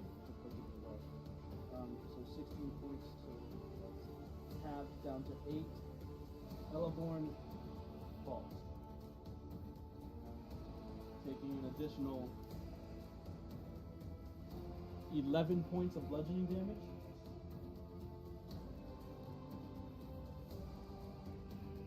And Ellaborn, as you hit, you feel like you're initially just stunned, surprised by the damage, the fall, the impact. but you go to move, and you can't. Elevon, you are also paralyzed.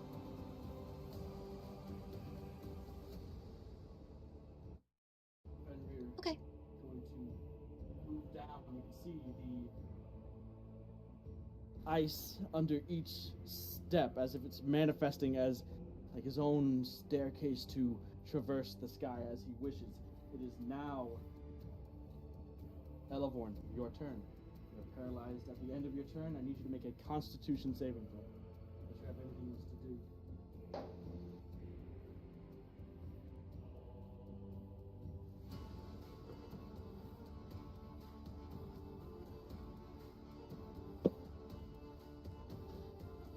It's a 19.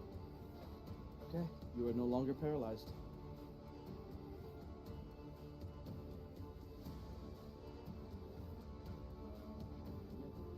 So, Era, your turn. I'm sorry, it should be your turn now. I got the initiative order a bit messed up last time, so we're on Era now.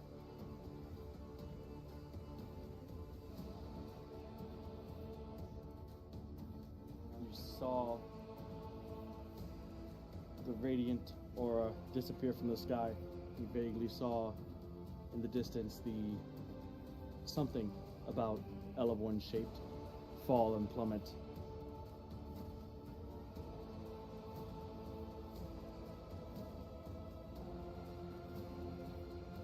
Could I use? Oh, actually, move me forward.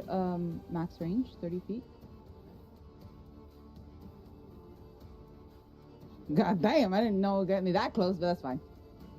Oh, okay. Do you want to not move that far? Wait, hold. So first off, these two, those are friendly wolves. Yeah, it's the other ones, the 1, 2, 3, 4, 5, right? That are Yes. the closer. Okay, cool. Can I fireball level 8, please? Yes, sure. Feel free. Okay. So we'll go around. We'll start with this wolf and then move around and end with Fenrir for the saving throws. First wolf is a 12. I don't believe that's it. What does it need to? What do I need to save against?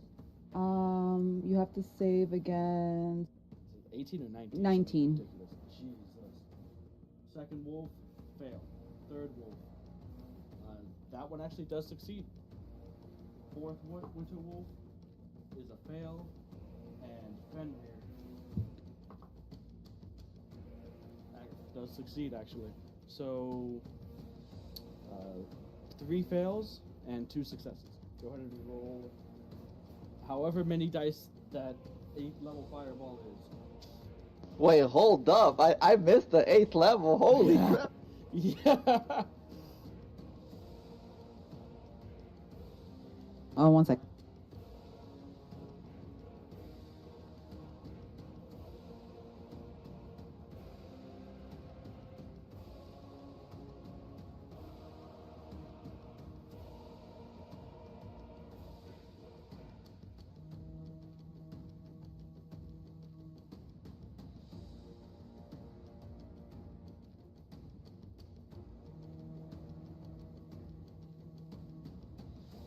Uh, 50 points of damage. 50 points of damage. Alright, so 25 for the ones that saved, 50 for the ones that did not, and Fenrir saves, and as well, does not seem to be as affected by the fire as you might have hoped.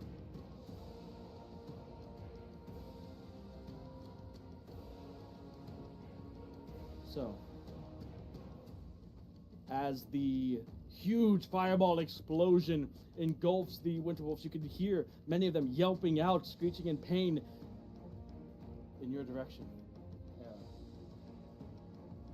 Through the flames that your fireball leaves flickering, Fenrir stares towards you.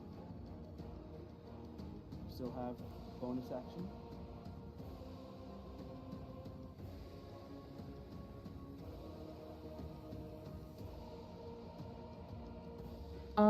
Could I? Can I miss you step away now, please? Yeah. Can I try to? Can I attempt to misty step behind a tree? Where? Like one of these back here, or you want to go forward in this step? No. Sure. The ones. I guess the one to the. Yeah, the one.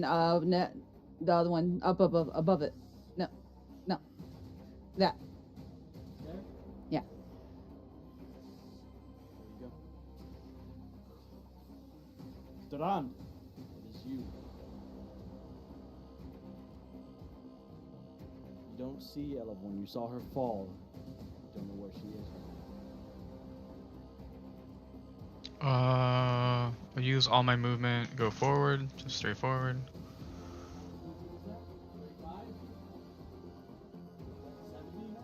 It's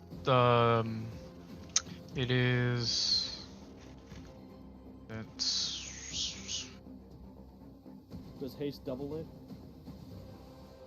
Yes. Why didn't he give it to me? Either 60 or 70, because I think your base movement's 35, right? Yeah. So it should be 70, yeah? Yes. Alright, so you're at 30 right here. 40 would get you up towards the friendly wolves. Any further in and you're going into the,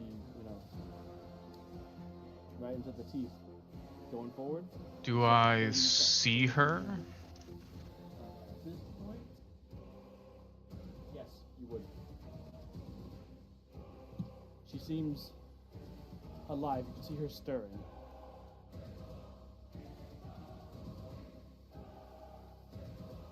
You can see her moving. She's conscious.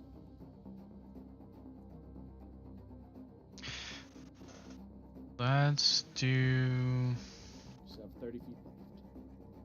30 without using anything. So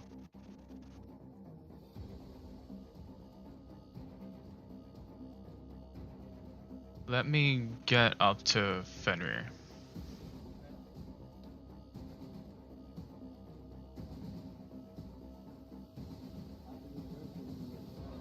20 more feet of movement, and there's just enough room to avoid opportunity attacks from the other wolves. So you're right up on Fenrir with 10 feet of movement left. Actually, with no feet of movement left. The area within about 10 feet of Fenrir is difficult terrain. Ooh. Okay. He basically has a constant kind of investiture of ice effect around him. I see. I don't know what that does. Basically, just 10 feet of him is difficult terrain. You can just Gotcha.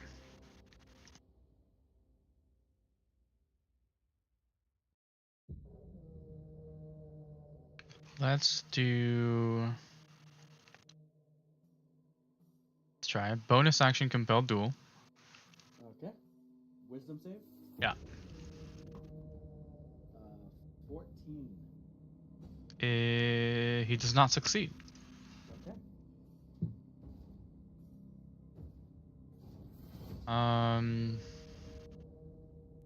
Hasted action attack.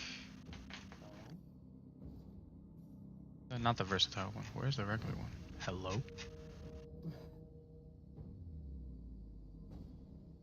My god. Oh no, it's a 1. Oh no. I rolled the 1.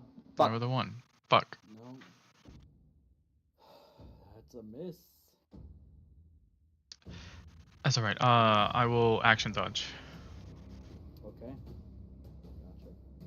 So it has disadvantage on attacks against anyone but you, and now it has disadvantage against you as well. Is that what I'm hearing? Yeah. Gotcha. Everything else too, I guess. Everybody else would, yeah. Yeah. While you got that on, right? Okay. Is compelled duel concentration for you?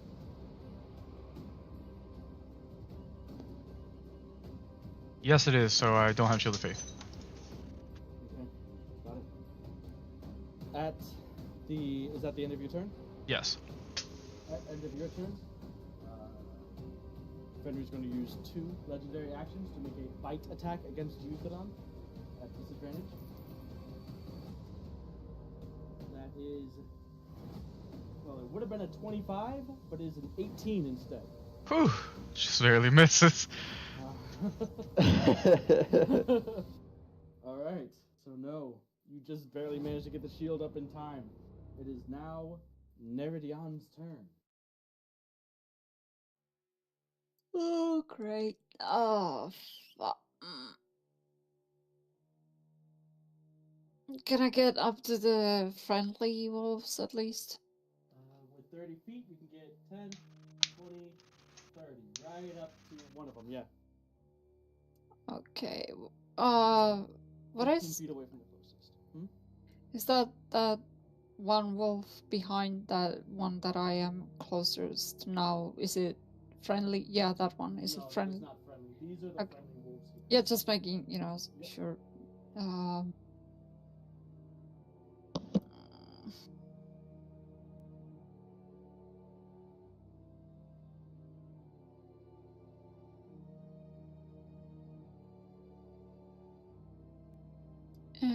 If I bonus action dash to get right up to it, Okay, yes, you can.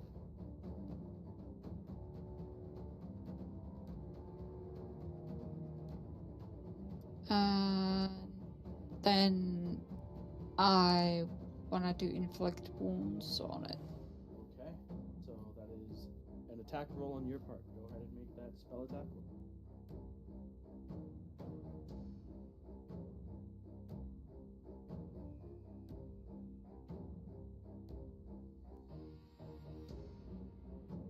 $18. 18 hits. Go ahead and roll your damage. 3d10s.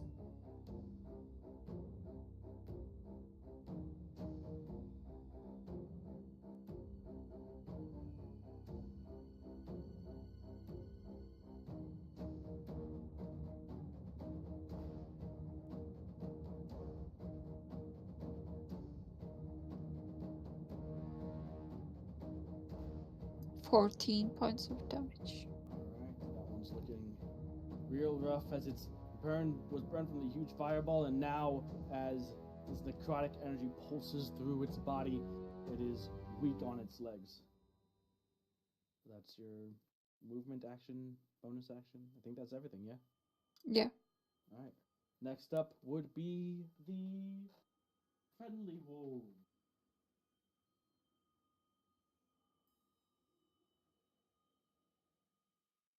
And see how they do.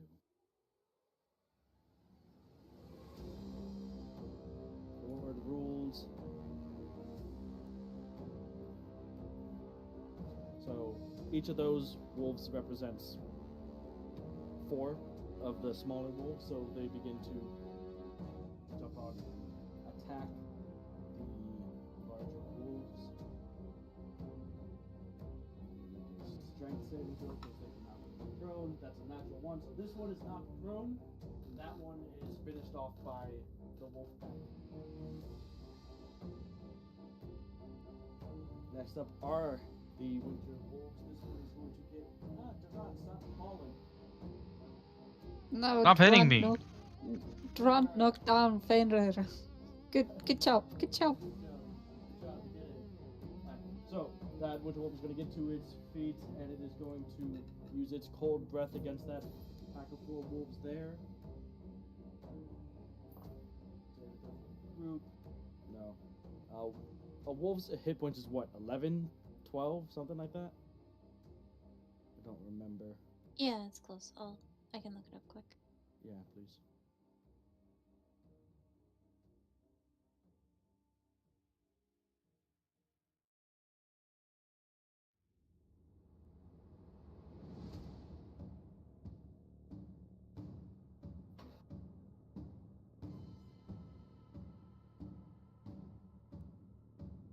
Yeah, they have 11. 11. Their armor class is 13. These wolves are taken out by the cold breath of that winter wolf there.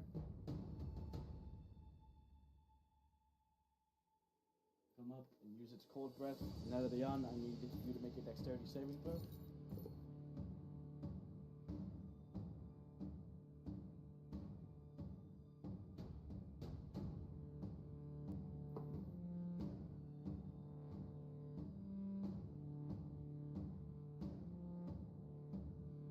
19. Alright, you succeed, no damage.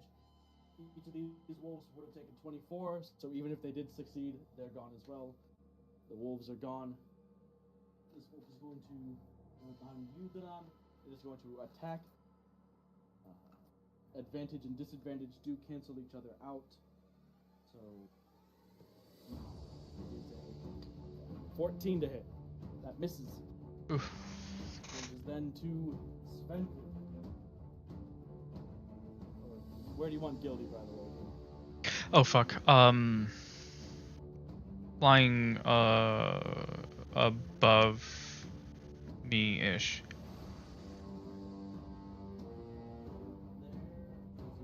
I'll remember next time for sure.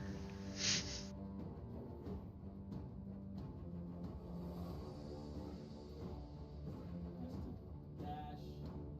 Doesn't have any sort of fancy thing, but he squares up with that wolf there, which brings us to Astalos. Oh, what's happening? Okay. Do I have enough movement to get up to Fenrir? How much movement do you have? 80? Maybe on the other side of him, you know what I'm saying? 60, 65, 70, terrain, 75, 80. Okay. Alright, cool. Alright. So I was able, I'm on the other side of Durant? Yes. Nice. Okay. So, I'm going to upcast. I'm gonna stow my scimitar from my other hand, and I'm gonna use my bonus action to upcast Shadow Blade. At 5th level. I have to fix it in Dice Cloud because for some reason it doesn't work good with odd numbers. Give me a second. Yeah, I don't know why. Do that. Okay. Okay, so there, now I have it.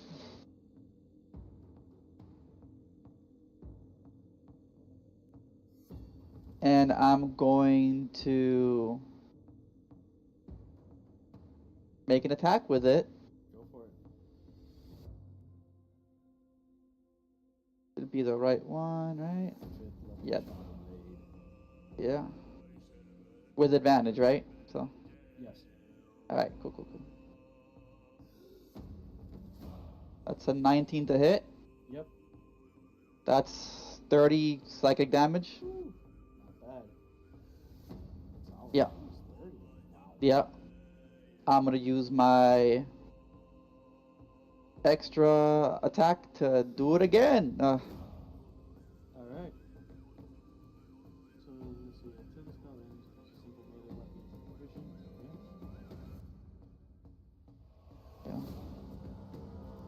Shadow Blade is yeah. a bonus. That's crazy. Yeah, it is. So I'm gonna hit it with okay, that's a 27 to hit. Yep. 25 psychic damage. Okay. And I'm gonna use my hasted action Do it again. to do it again. Do it again. And that's so close. That's 18 psychic damage on that one. It's a 28 to hit. 18, yeah, that hits, and that deals 18 points of psychic damage. Alright, 3 swipes through the creature with the Shadow Blade, each one dealing damage. The icy blue eyes begin to trail blood that gets caught and sticks in the fur beneath the eyes as you do the psychic damage. Yeah, that was a lot. It's only possible because of the The breath. hasted action, yeah. Yeah. Alright, is that the end of the turn? Yeah, I think that pretty much used all my Yeah, that's resources. pretty much Yeah. everything. That's pretty much everything I could do, man. Alright, let's see. So you're blade dancing. Yep. It has disadvantage on anything except for Durand. Why not? It's gonna turn and attack Astalos. And that's a 16 It to has hit. disadvantage, I think. Yeah, Yeah. that's the wording. So a 16 with disadvantage. That's a no. As a claw swipes out towards you and realizes, no, you're pretty quick.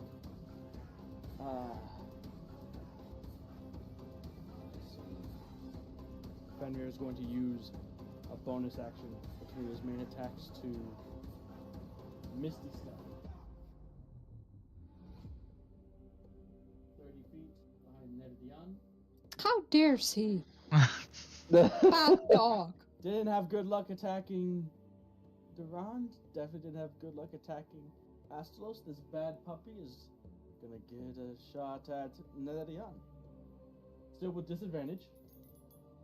The second claw comes through. That is a 15 to hit. No. Nope. And the last attack, the bite, is a 17 to hit. Yeah. Alright, the bite hits. So, Nerdian, you take. Uncanny dodge. Gotcha.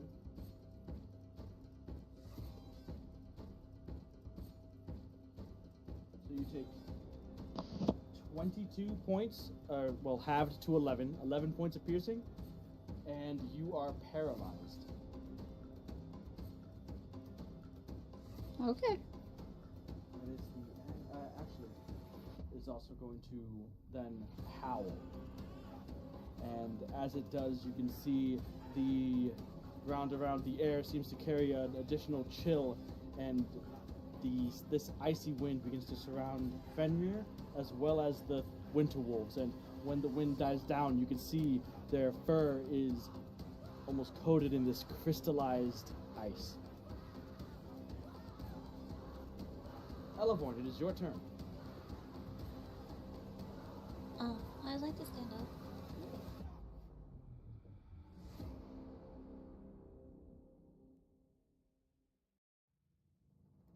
It's really pixelated. Okay.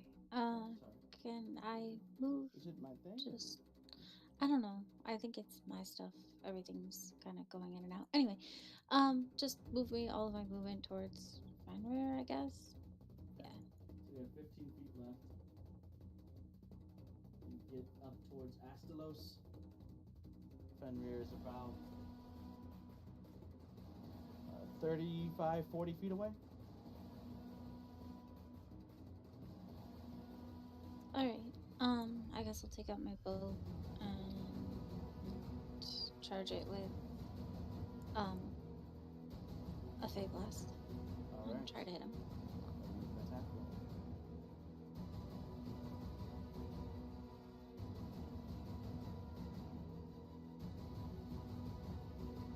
It's a 12. 12 does not hit. Okay. So that's all I have. Durand, it is your turn. See Elevorn coming up, staggering a little bit, regaining her composure. She takes out an arrow, misses, but she seems more or less okay, a little shaken. You have one wolf right behind you. Fenrir now disappeared from right in front of you.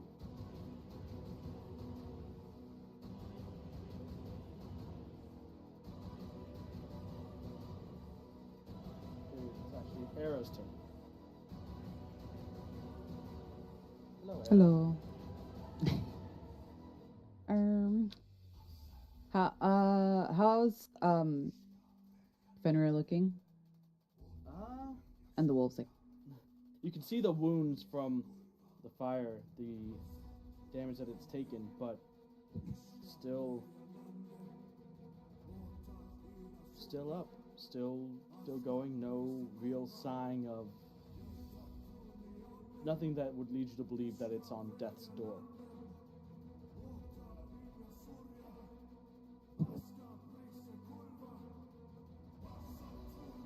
Could I do let me do poison ball What are you doing? with If I could do fireball, but use the ire to turn it into poison. Okay. Could I center it around Vayne? Yeah, that would get everything. And over channel as well. Alright, so max damage, poison ball at what level? 5th level. 5th level. Okay. So let's go ahead and roll some saving throws. We'll start with Fenrir this time. No, that is a 10. Fenrir fails. The 3 winter wolves are a fail, and a success. So 1 success out of the 3 winter wolves, everything else has failed.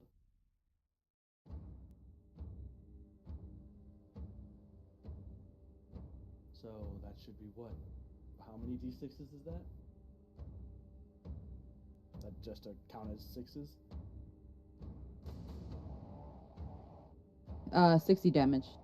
60 damage? Okay. Yeah. Whew.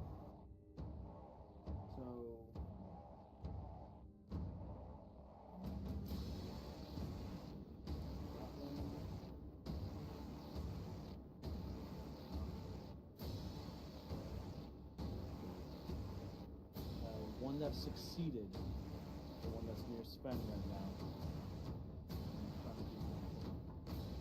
60 would have been 30. Takes damage. So this one is still alive, though seemingly just barely. The other 2. Slain by the poison ball. What's up? If the D4 would make any difference if they're near me. How? It's 10 feet, right? Yeah. It could. Could. Ooh, roll that 4. Let's see. Yeah, its saving throw was a total of 20, so has to be a 2 or higher to fail. 2 or higher. Come on. That's a Show me 4 the money. on the D4. Yes. Yeah. All winter wolves slain by the poison ball. We just got Daddy Wolf left. Let's go.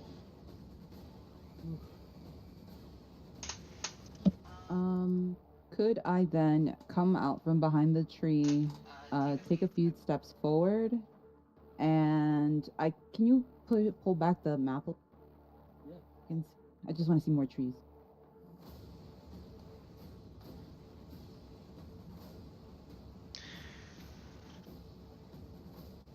If you could, if I'll use Misty Step at 3rd level, to get to. Like the other side, away from them? Yeah, so not the tree in front of him, but the one south. So, no, where I'm at? Yeah, that one. And I enter. Alright. Well, at the end of your turn, Fenrir is going to use a legendary action to take an attack against Netadian, who is paralyzed. So that cancels the disadvantage from your spell, Devon. Is there anything else to... Yeah, it's just a straight roll and auto crit. Straight roll If he and hits. auto crit. Well, let's see if he hits. That is a 6. Don't Just say a teen. 6. I was like, don't say teen! Oh, that was crazy. It's a miss. Actually, I think 16 is still fine for her, isn't it? I think Yeah, her 16 AC is fine. Oh, okay. what's your AC, 17? Yeah. Oh, I thought it was 16. The suspense and No. for what? I'm It's going been to. I'm calling an 17 ambulance. It's been 17 for years now. I'll send you the bill. I'll send you the bill. Alright. I asked you guys what like Dune's just changed, or Duran's rather. So that was the end of Era's turn. It is now Duran's turn.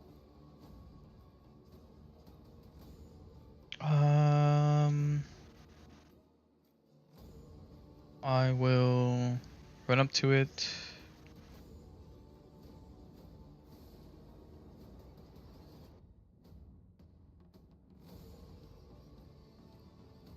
I will attack. Go for it. 23 to hit. Yes. Thankfully, this does everything split. The slashing is 6, the lightning is 4, the radiant is 3. Okay. So 10. So 11 total when we have the radiant. I will bonus action try to knock it prone. Oh. Okay. Yeah. Taking a. You're learning how Shield Master works, huh? Now, yeah, no, my bonus action is normally consumed. Got it. I don't know the last time you did this. Yeah, I know. So you do also use this. Alright, let's see. So go ahead and make an athletics check. Fenrir will as well. That sucks. It's a, Not like this. yeah, it's a 12. 18 for Fenrir. Okay. So no prone. We'll just continue attacking. So this is Another the attack, right? You have haste and extra attack probably too. second attack is a 27 to hit. Yes. 11 slashing, 3 radiant again, and 2 lightning. Alright, 14 total. And now Fenrir is starting to look wounded pretty badly. And the last one. 22 to hit. Yes. 9 slashing, 8 radiant, 5 lightning, and Hold on. 8 radiant, 5 lightning, so 18. I'll do a divine smite into this. Okay. What level? Just a second. Alright.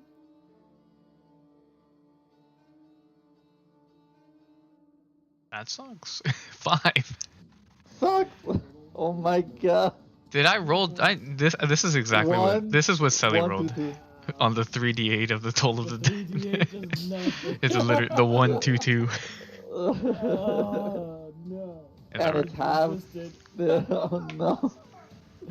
1 point of damage per spell slot. Jesus Christ. Not like this. That brings us then to Netadion's turn. You're paralyzed at the end of the turn. You go ahead and make a Constitution saving throw. Okay, let's see. No. No. Do you add a The +2 to that? Well, it was I rolled 1, the Oh. +3, +2, so So no. oh, Probably. yeah, no. Netadion is still paralyzed. It is Svenkrid's turn.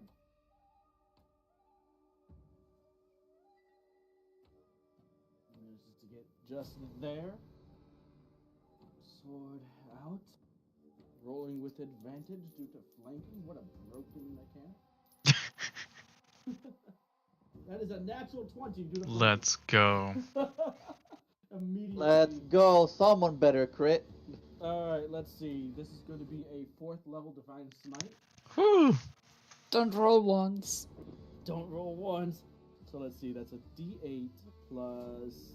So that's 2d8 just because of natural stuff, right? And then plus an additional 5d8, because it's a 4th level Divine Smite, I think? Yeah. So that should be 7d8 plus his stuff. I need the dice rolling out. Alright, so from Svenkrid's first attack, that is...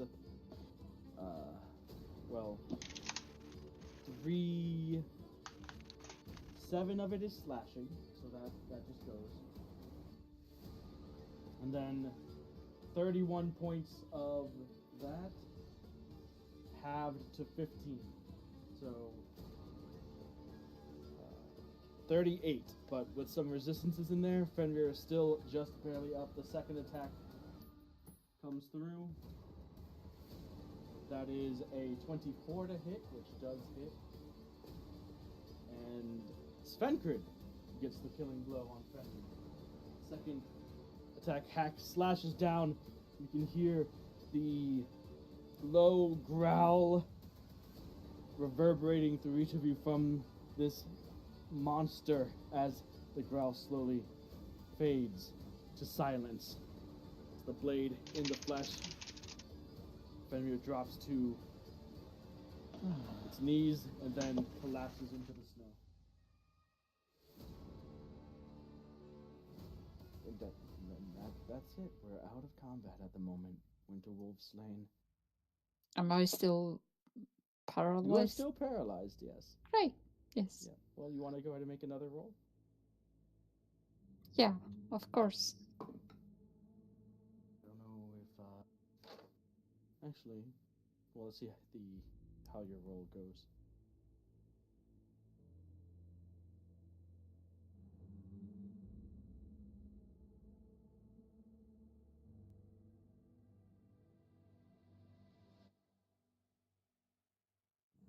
$17. 17. You're still paralyzed. Svenkrid. Damn. Yeah. DC's was 18. Svenkrid comes up, sees you locked in, places a hand on you. He's going to cast Lesser Restoration, and you're no longer paralyzed. Thank you. No problem. So, do you think this was it? I hope so. Because if there's something worse than this out there, well, of course, you know, the dragon is there somewhere, but so far worse than this, then I don't know if I want to meet it right now. Do you guys want to... Well, we need to take them back here as proof. Do you want to try to find somewhere to rest before we go back and meet those white dragonborn? Preferably, We could probably find somewhere for the night. They said they would be Can there we all week, use so- that one spot that we already rested at?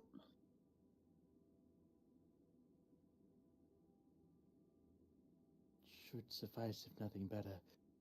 Would like to find something completely sheltered from the elements, especially if we're planning on staying the night, but if we just need a short time, that should suffice. More or less, no worse for wear. How are you, Elavorn? Like a nasty fall. Helvorn's going to walk up and just look at Fenrir and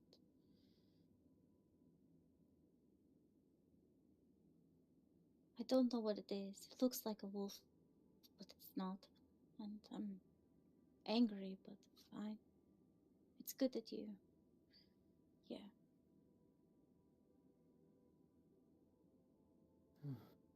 So, It was most likely a menace to this entire area if the Dragonborn would be to believed.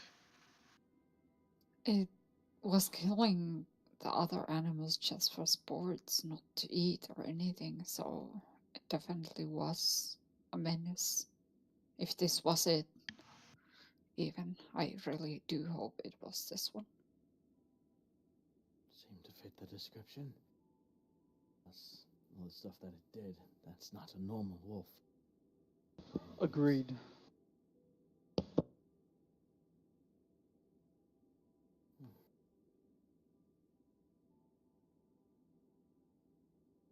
So, at any rate, I don't think it's good or wise to stay out here. We kind of created a bit of noise along with that, and I'm afraid we might attract either other animals, or we should probably head out and find coverage somewhere else. that's a good point. So how are we? Are we just going to take its head or a other piece of the body or the whole thing? Well, it's quite a large creature, but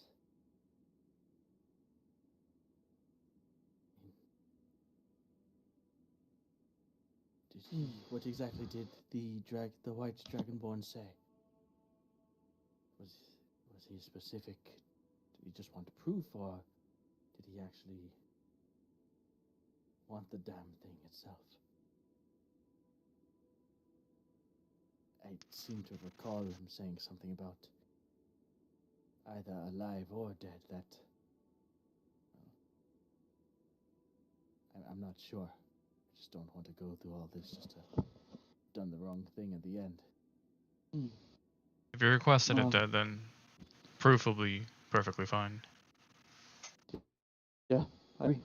And he did say he would show up at a certain time every day, so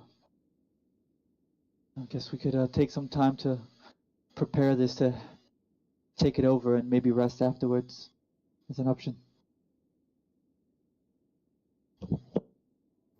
If you think it's worth a risk, we could meet up with him and rest at their village. Assuming we believe everything that they say up front, but I would rather not be surprised by another attack in the event that we can't. That is also true. So I think that it's wise to be at our full strength, or as close to it as we can be, just in case they have not been forthright with us.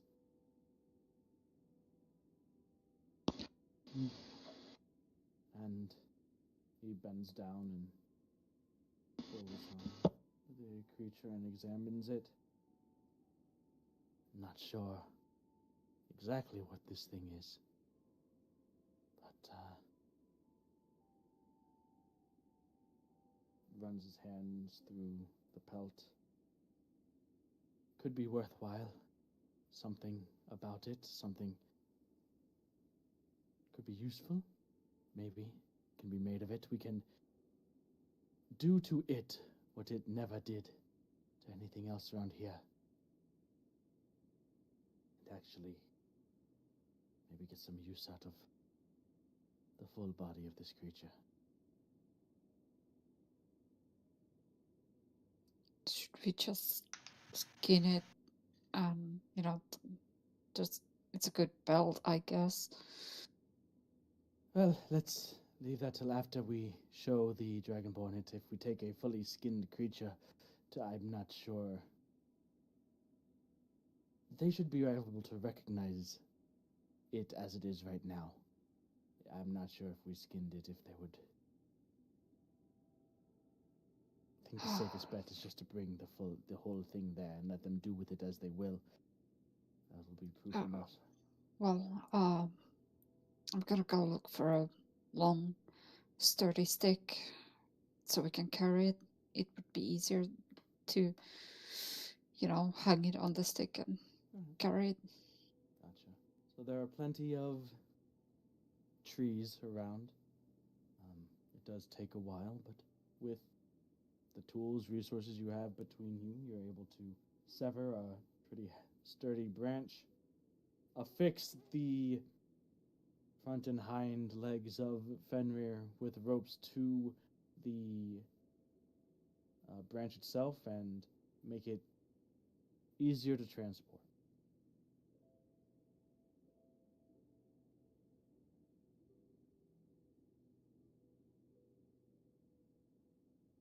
I need 1 or 2 people to make a survival check, please, as you retrace your steps, but are also looking for a place safe enough to rest. I can try. Go for it. We're out of combat. Why are you doing stuff? Stop it. What? Oh. Eh? It wasn't a 2 this time. Eh? Eh? Alright. So, Astalos leading the way. You go a little bit off the path that you had taken to get here, but using your survival instincts and what you've seen around, you're able to guide the group to a place to rest for the evening that seems like it should provide ample cover against the elements.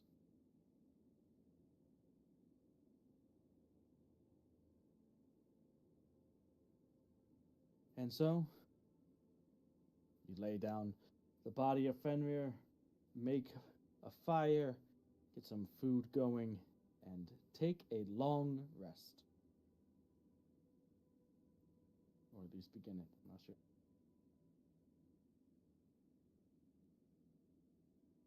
Is there anything anyone wants to do, say? just going towards the morning and heading back towards that white dragonborn.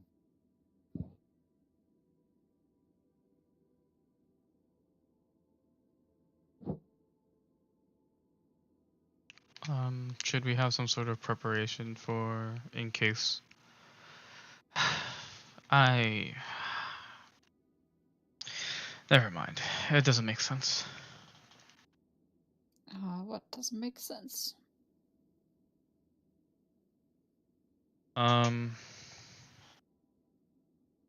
Dragonborn probably, well, it would be, they acted, and I would imagine that they would be honorable in their part of the deal. It would be strange. I probably wouldn't even want to think otherwise.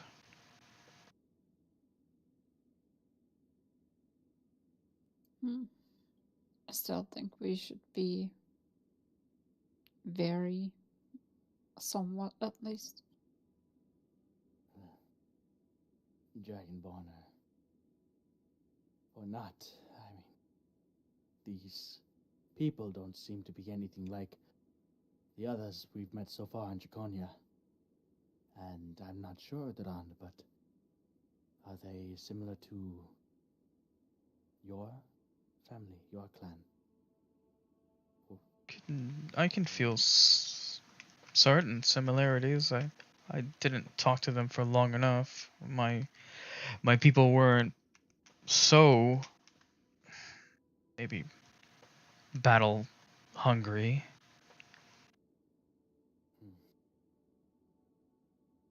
Well, I mean, the lands here are harsher, it seems. I want to give them the benefit of the doubt, and they could have attacked us at the start. They gave us a job, we completed it. That is true. They would be fools to attack us, especially if we bring their reward, so to say. I agree, but we should still be cautious, obviously. If, like you mentioned, Duran, they seem to be more battle hungry. And I wonder what it is that they value. And maybe... it's fine.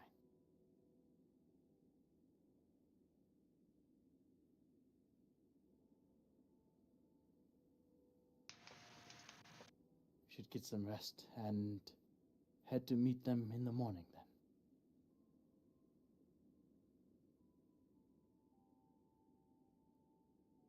So, you guys rest. You wake up the next morning and begin to head back towards the clearing where you had met the white dragonborn before. When you get there, there's no one there.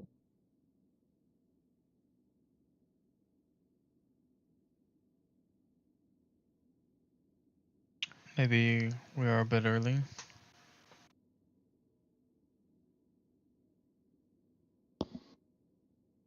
Perhaps, but we should still be cautious. I mean, they were under the snow when we came here previously, so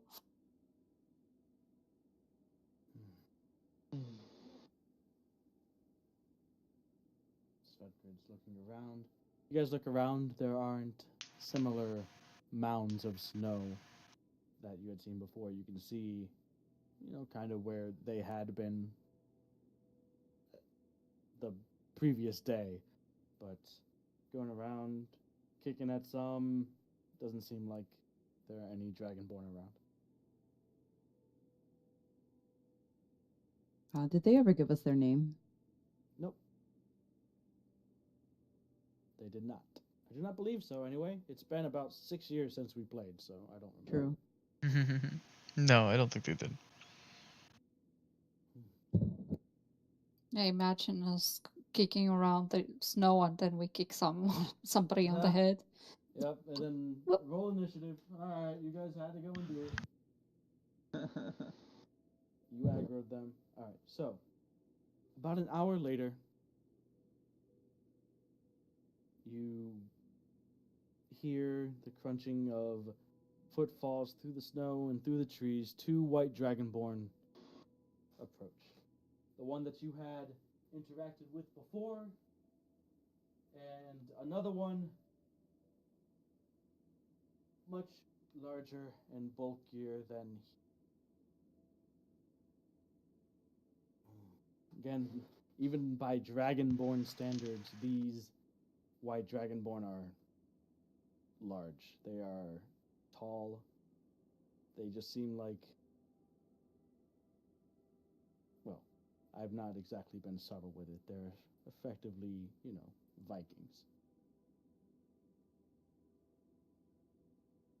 They walk up and they can see Fenrir there. And before he gets to you, and before all of you even notice the white dragonborn that had been doing the talking before, it seems that we are late. Honestly, I was not expecting you to be back so soon. But it is certainly good news. I was not looking forward to just sitting here all week. Sounded quite boring. Looking at all of you and approaching and examining Fenrir, taking out a battle axe and kind of lifting the head and examining. Did he fight well?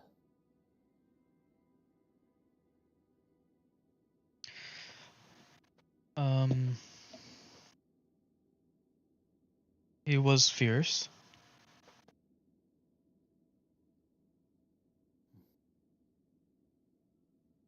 But as you see, obviously no match. So it would seem. Well, you seem to have held up your end of the bargain. And so, I too shall honor mine.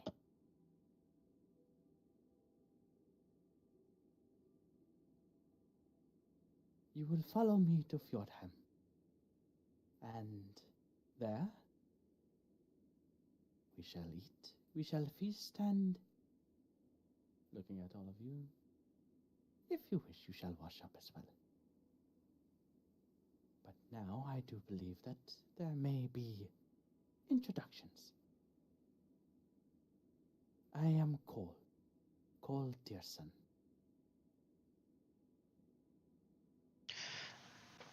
I'm Yildirim Vaktok Durant. I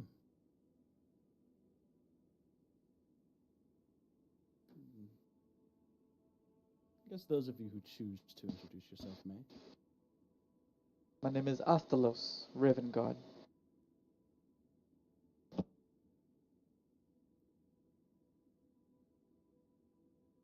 Oh, I'm Ella. I'm Era.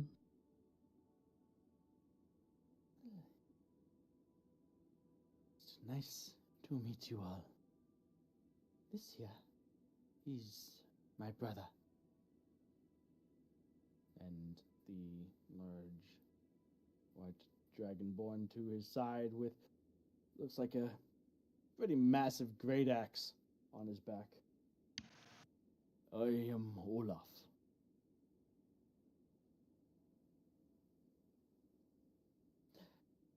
Now that we are well acquainted, shall we? We can take that from you. And the 2 white dragonborn go to relieve you of Fenrir. That sounds agreeable.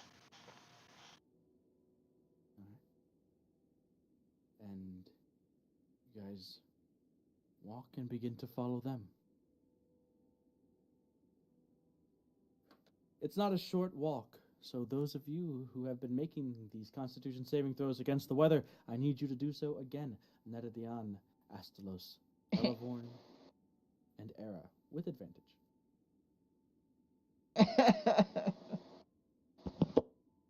You're fine. Breathe it Are you off, man. crying? Stop crying in front of the Vikings. You're making me look bad. What are we rolling again? Sorry. Constitution saving throw. Okay, it's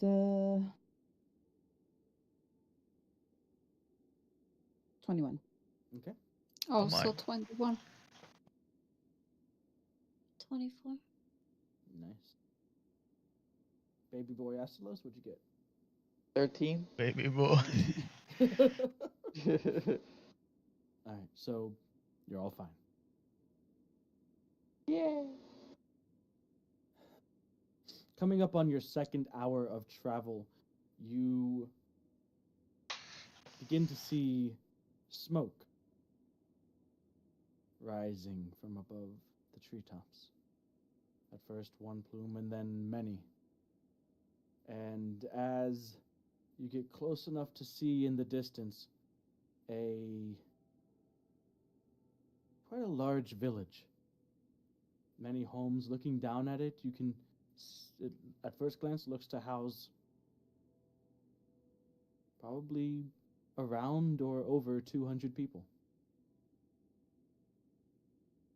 The houses themselves constructed of wood that is very obviously from the trees that are native to this land.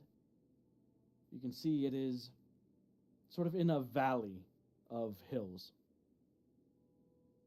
And it appears to be on the far side of a currently frozen over lake. As you get closer, you begin to see a few white dragonborn that are out on that lake.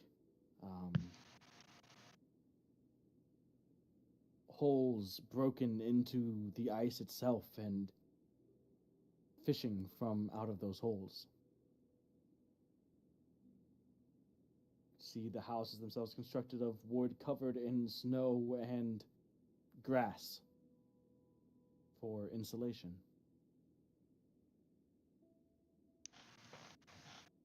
You begin to walk across that frozen lake towards the village.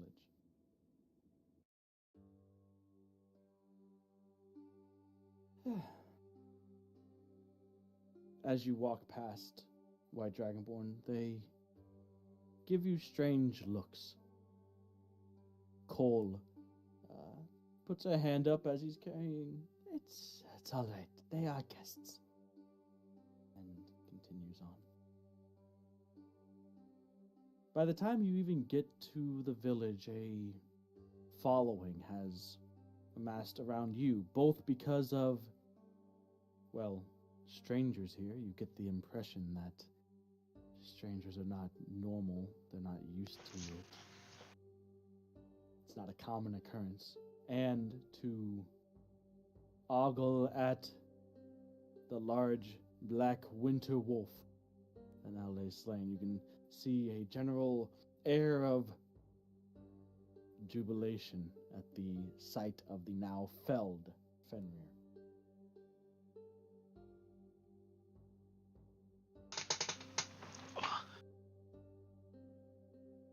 This thing really has been causing you a lot of issues. For quite some time now, yes. It has been more troublesome, especially during the seasons where crops are more difficult to grow, where we more rely on hunting to sustain ourselves. But now that it is gone, we need not worry about that so much, and they know that. You can see around you the people that are cheering are, they have weapons about them. They seem to be warriors. There are very few around that don't carry some weapon, either a sword, an axe, a hammer of some kind.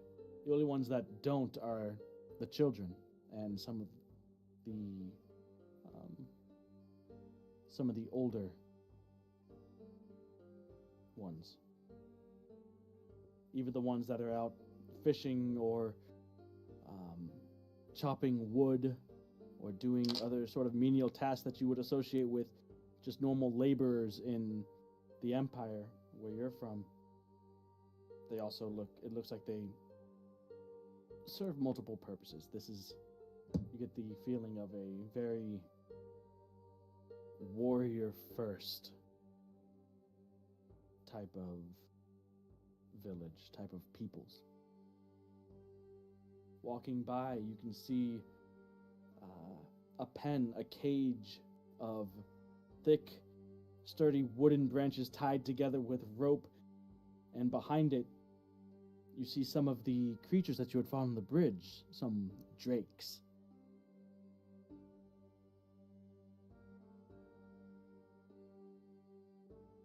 I will take you to a place where you can get some food, some drink, and wash up. Tonight, we will celebrate what you have done for us. I appreciate that. It is the least we can do. Walking by towards you can see the center. There are it's a very spacious area. You can see towards the center there's an area of like a pit with rocks and stones towered high around it. At first it looks like a large well, but then you notice as you get closer, the sort of charcoal and wood around it looks like it's an area for a bonfire. Around the outskirts of the village, you can see what look to be large land vehicles with odd implements that you can't really get a good look at from here, but it looks very strange. You've not seen anything like that. And it's like a large wooden vehicle with, looks like it has metal tubing around the outside. You're not sure what it is. Maybe if you got a closer look, but not from this vantage. Another interesting note, as you see as Cole leads you towards a home, partway out of the village, almost up one of the hillside embankments.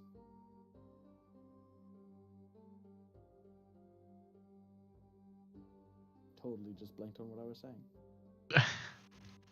Fuck. So along with the general weapons that everyone's carrying, you notice something else peculiar. Much like Cole in the first time that you met him, as he was tapping away at this hand drum that he carries at his side, everybody is carrying one of these. Weapon or not, everybody is carrying one of these drums. Elders, children, warrior, everybody.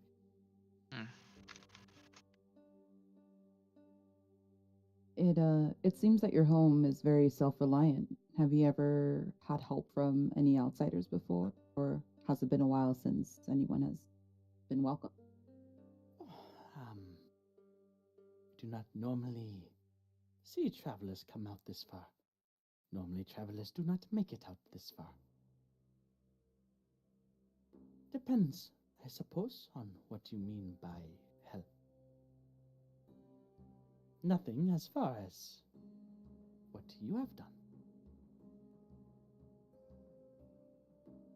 But in recent years, at least during most of my lifetime, we've not had much interaction with those of you from the mainland.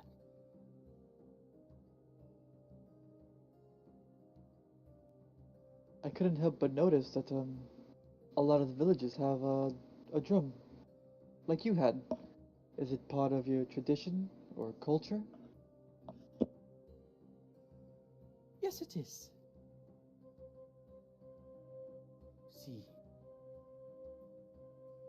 the drums are the only way that are what guide us, you could say. Their rhythm is the beat that we march to reach the gods.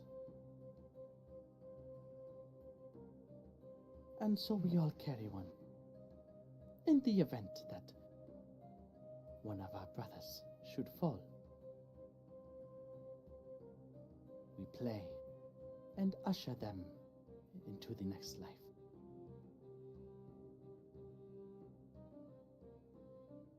Quite the interesting tradition. I would love it if you would elaborate more whenever you have some time. I'd love to learn more. Of course. For now, this is my home. You will find amenities inside to clean yourselves, and even some drink should you wish. Once you are done, we could head back down to the village and, well, feast properly. By the time you guys had walked off, Fenrir had been left with others back down in the village. You guys are a little bit outside of that village proper, up one of the hillsides where this home is. You can see it's pretty simple, a decent-sized house. As you walk in, a lot of the chairs, beds, there's a lot of fur lining the walls of various creatures, and it's actually surprisingly warm when you enter. It seems like it's pretty well insulated by both the furs as well as the sort of soil and grass that is used to coat the roof of the home, the sort of thatch, soil and grass roofing that allows the interior to be insulated. There's a small fire in the center with low embers that are crackling away as you enter.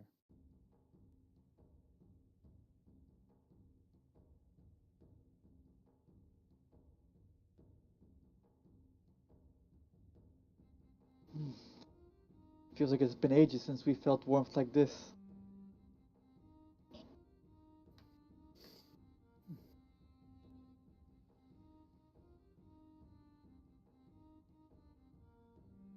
He directs you guys and shows you where there's a side room with a wash basin. He puts a pot of water over the crackling fire to warm it up if you wish to use that for washing up. He goes and pours enough cups for all of you and himself, and places them on the table and gestures you to take them should you wish. Sure. As he takes the bowl. Okay. I'll also take one. All right. Same. Gotcha. So you guys partake, and it's just ale. Warmed up ale? Warmer than outside.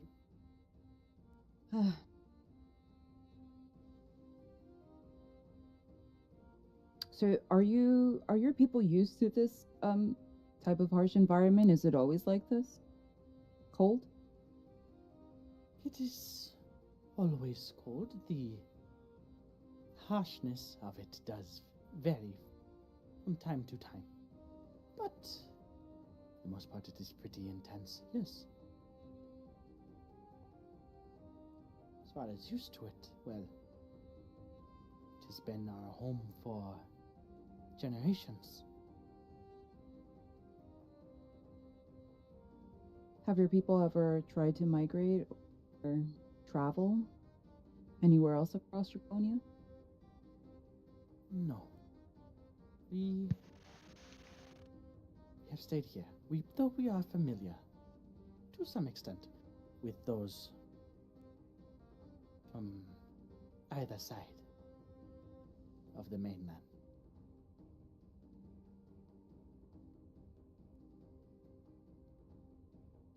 do you not fear the dragon? We respect the dragons. Fear is another thing entirely. There is no fear so long as the drums beat.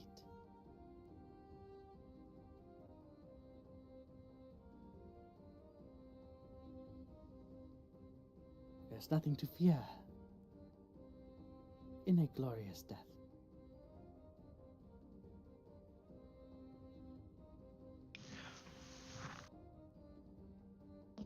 Suppose that's one way of looking at it.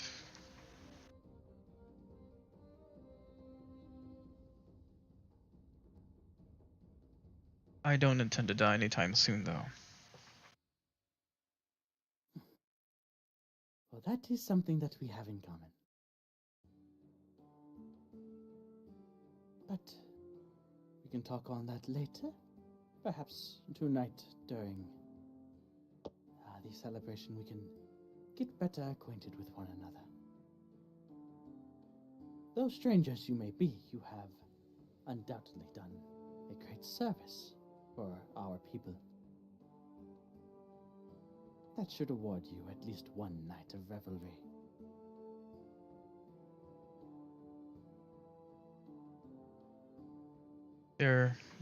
There is more concerning things that we have to address, but, you know, why not?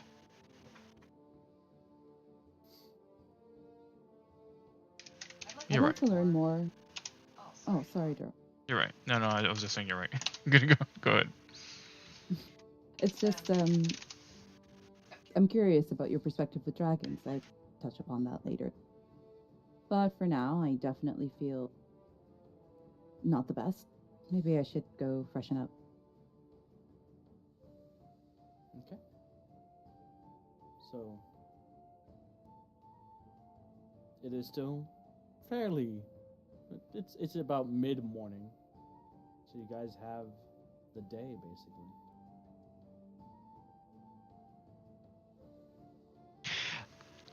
Is it really practical to fish in freezing waters? Well, the lake, the frozen parts are only frozen at the top layer. It's much like our roofs. What we do with that insulates us from the cold. The ice forming over the lake actually keeps the waters below not as cold as you might imagine, and there are plenty of fish there, yes. I think I might like to try that.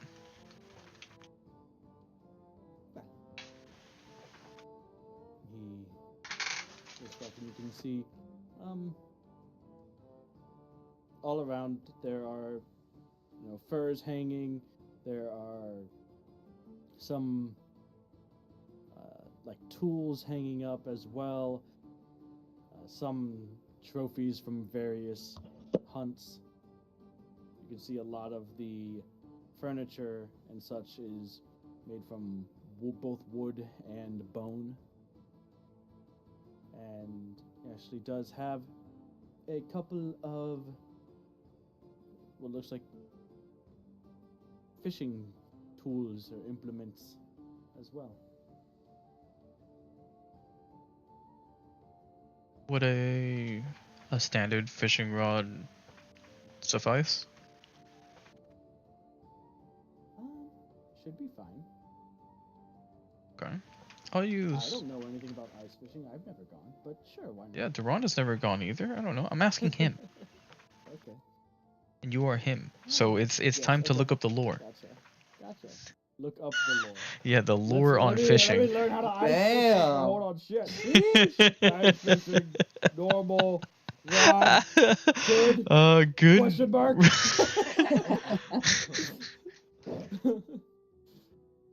No, usually we don't recommend using a regular rod for ice fishing. However, it is possible to use a regular rod for ice fishing, but it will cause a lot of inconvenience, which is usually significantly affect your fishing experience. It's fine. I was concerned for a moment. This is getting too real. Fish with disadvantage? No. Fish with disadvantage. Oh man.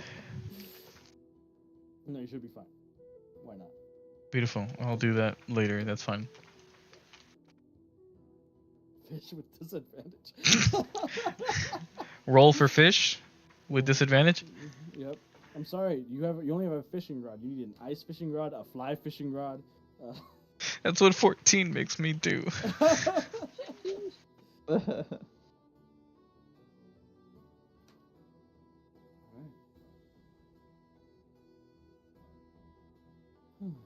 So,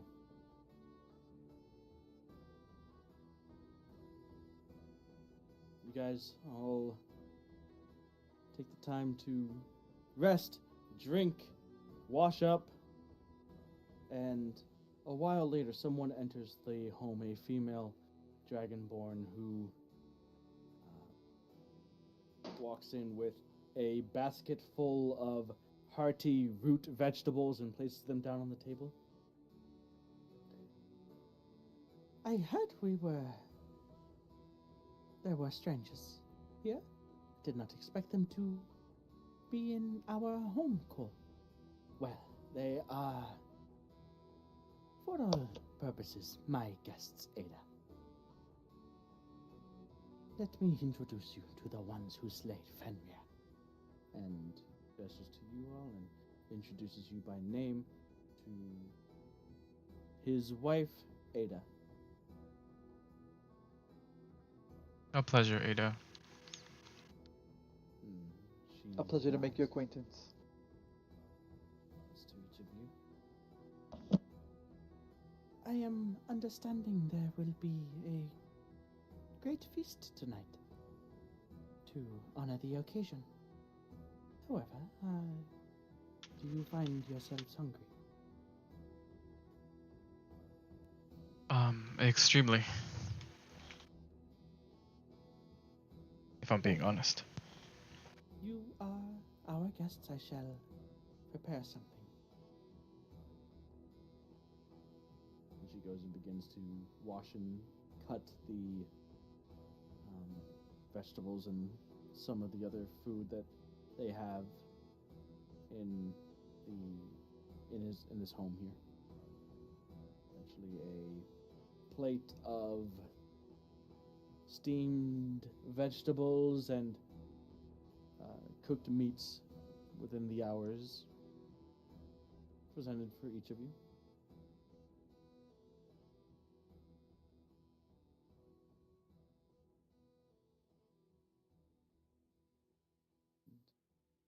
Guys, eat your fill, and well, is there anything you guys want to do before the evening? Are there like any shops or anything like that that seem like interesting? Maybe has anything that's like unique to the town? So you want to go down and walk amongst the village? Yeah, I would like to see what's around. All right. So walking around, you can see that there are a few shops set up. So most of the commerce here seems to be around stalls that sort of stay around the center of the village itself. You can see a variety of tools carved and made from wood and bone. You can hear the pinging of a blacksmith's hammer in the distance. You see food, mostly breads and meats, fish as well.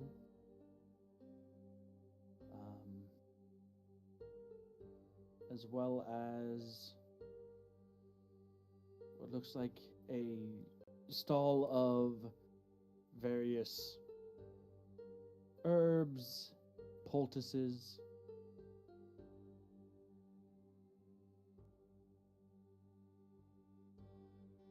That's what you get at first glance.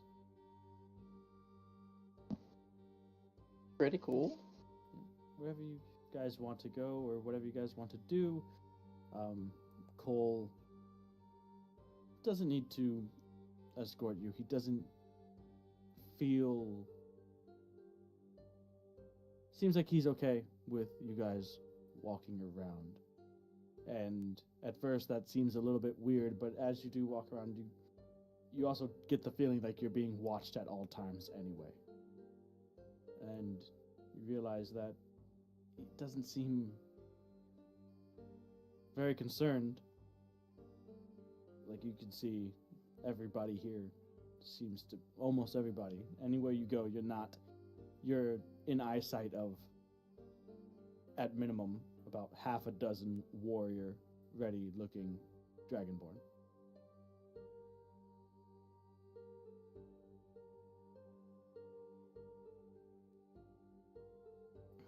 Svenkrid,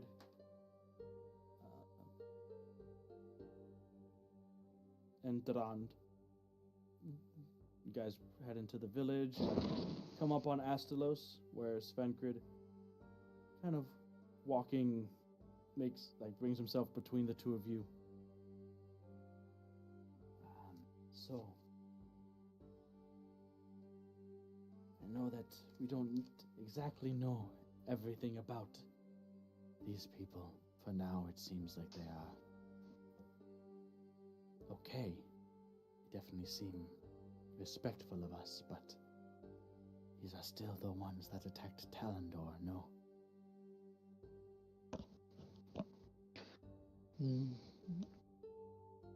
I suspect maybe, but I'm not 100% sure. At least not anymore.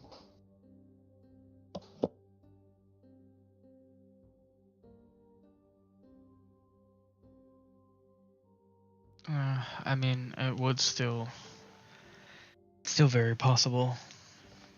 I don't think there's anything they've done thus far to make me believe otherwise.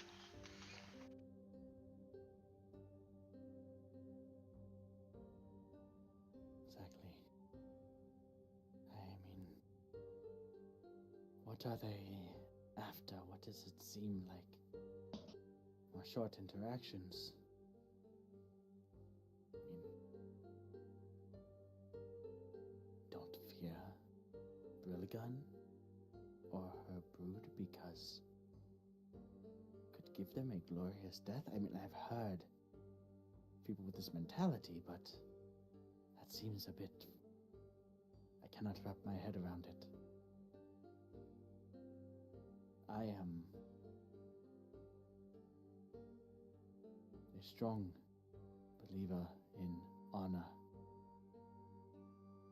And I can see the honor in dying to protect those you care about or that which you believe in. That I cannot understand.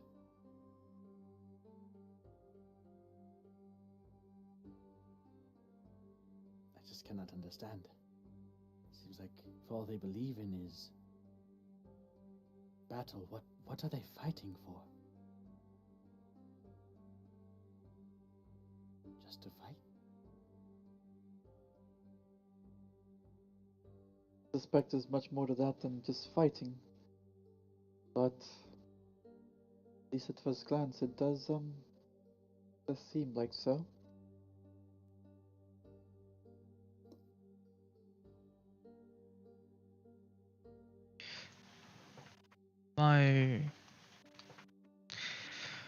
My people never had a fear for Yildirim, probably because we didn't see him that often, or rather, not at all. But that does bring up a good point, though. What are they fighting for?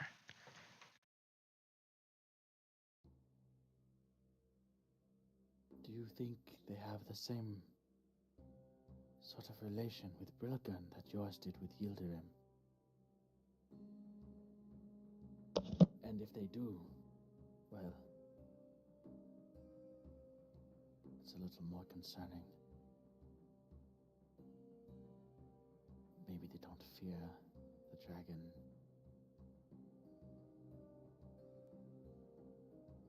Because they serve her. There's still a Indeed. chance. Go ahead. I was just saying that. There's still a chance. But at the same time, It seems that Cole did mention that he has no allegiance towards her before we did go off to fight Fenrir. So, do you think he was deceiving us, or is what he says true?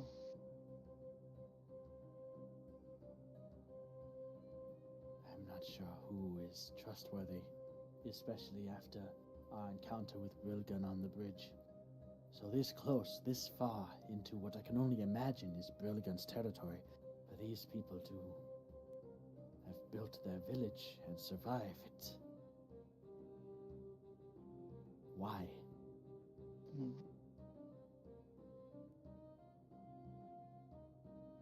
Why would she allow them, if not because she wanted them here? I mean, with what I learned in Medcroma, I'd been asking myself for many days now why Yildirim let us live.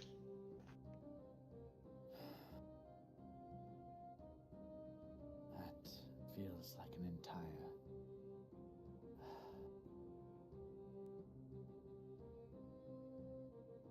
So many questions. But as for now,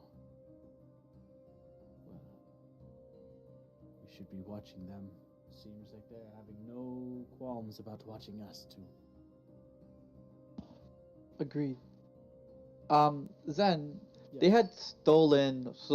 We suspect they stole stuff from the armory, right? That's what they had stolen from. They They stole stole gold. money. You know that, yeah, they stole money, but you also found a bunch of money Yeah. on your way to them, yeah. Did we know anything else that they stole other than the money? It was just money. It was just money. That's starting to Okay. lead to my assumption would be based off of where it was, because it was found on like a relatively high location. No, It was on a hill, yeah. it was either, I don't know, an offering or maybe a trap, but nobody else was around, so less a trap and Oh. more of an offering, seeming like. For a draft, makes sense. Mm. But it doesn't make. I mean, it does make sense. That's what I she's guess saying. maybe. Yeah. It also does make sense that it could be tribute. I mean, I guess I would have to say that in character, but yeah. Hmm. But And it would be. What was that? go ahead. Oh. Well, we do know they stole gold. They respect Pilgrim, but they say they swear no allegiance to her. Could it be that they could be offering her something, and in return, she lets them live in peace? Perhaps the gold they stole was something else.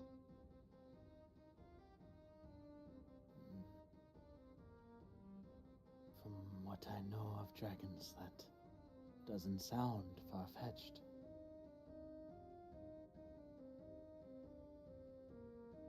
The next time we have a serious talk with him, we should probably bring up that gold. They already know my intentions. I made that completely clear.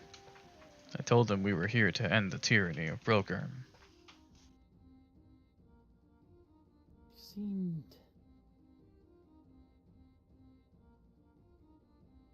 almost humored by that, if I remember correctly. Yeah. If they're honored by the thrill of battle, then maybe that was the reason.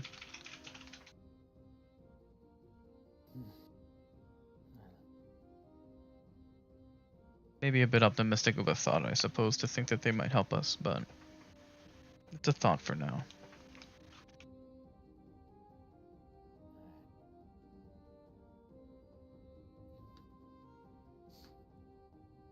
You, Elevorn, Era, and Nedadian, what are you guys doing? I guess while they had left, I would have offered to help just clean up as I waited for Ella and Neri. Alright. So as you go, Ada, Oh, it is no trouble. You are our guests, please. I would insist. I wouldn't want to burden you. There are a lot of us, anyways. Plus, it should be a day to celebrate, I think. Or according to what you guys are slaying Fenrir and all. Absolutely. A great weight has been lifted. A cloud cleared from above our heads in the slaying of Fenrir. If you are insistent, I will gladly accept your aid. And the two of you just go about cleaning up the meal, and it doesn't take much time at all. You know, I actually have a fascination with dragons. Cole, I believe, mentioned that you guys respect dragons. I wanted to, learn a little bit more about that. I'm pretty interested in your customs and culture, if that's okay. Of course. We have lived in close proximity to Brilgun and her brood for some time. We respect them the same way we respect a fearsome foe, the same way we respected Fenrir.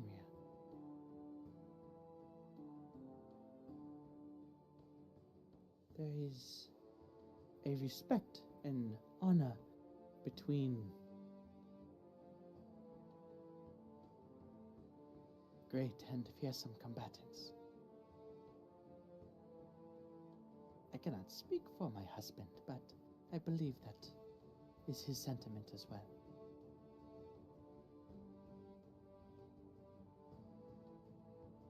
There's a bit of it's very subtle, but like a faint sigh relief, kind of.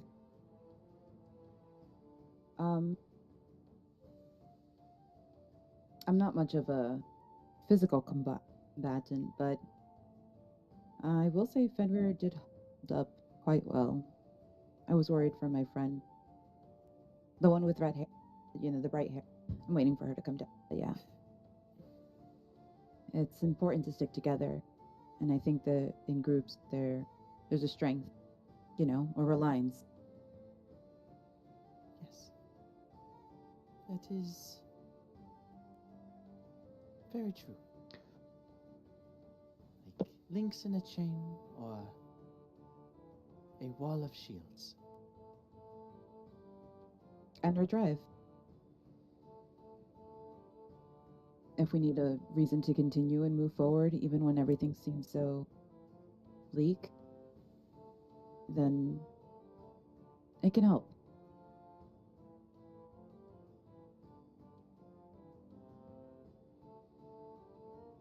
Do look forward to perhaps having more conversation with all of you. We cannot remember the last time one from outside of the village has come in. What did you say you were here for again?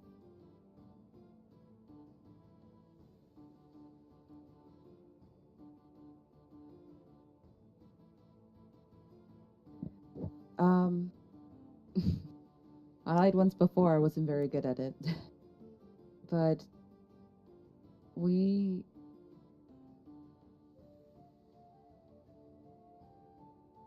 have an interest to save the land, in a sense. Even if that means confronting a formidable foe.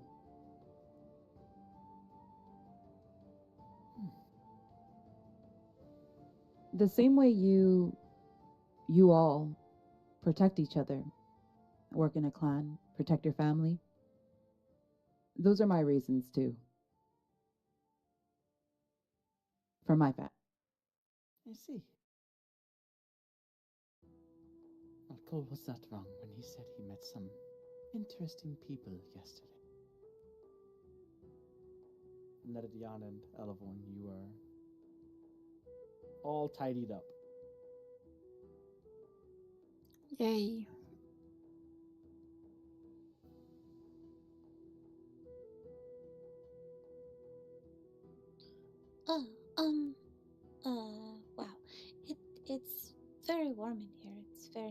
have? I mean, I guess I should have paid closer attention to the vegetables I was eating, but I have some and I'm gonna start emptying potatoes out onto the table. Emptying potatoes. Not Some of like them roll that. off the I'm not table. making no, I'm not Okay. making a mess. Okay. Okay. So one at a time. I'm sorry, you said empty them out of your bag. I thought, how am I No, supposed to I'm take like that? Just like. grabbing the. I'm Yeah, exactly. okay. So like Fine. We do it one at that a way. time. No, it's fine. It's fine. No, you could be sophisticated a little bit. Elevon doesn't have to be ridiculous at all times. So you're taking potatoes. No, out we're of the- ridiculous. Wow. The bag of holding onto the table. Elevorn No, is stop. never Potatoes everywhere. ridiculous. The potatoes. The potatoes. Not the potatoes. That one had a name. What was Ada. it, Fred? Oh, jeez. Ada reaches down, picks up one that had fallen off, and examines it. It looks similar to some of the things that we grow here, but not this particular one. You notice that the stuff that they grow is a bit thicker, a bit hardier than potatoes, but similar, like more like rutabagas, I would say, is the type of vegetables that they grow here. What the hell did you just call me?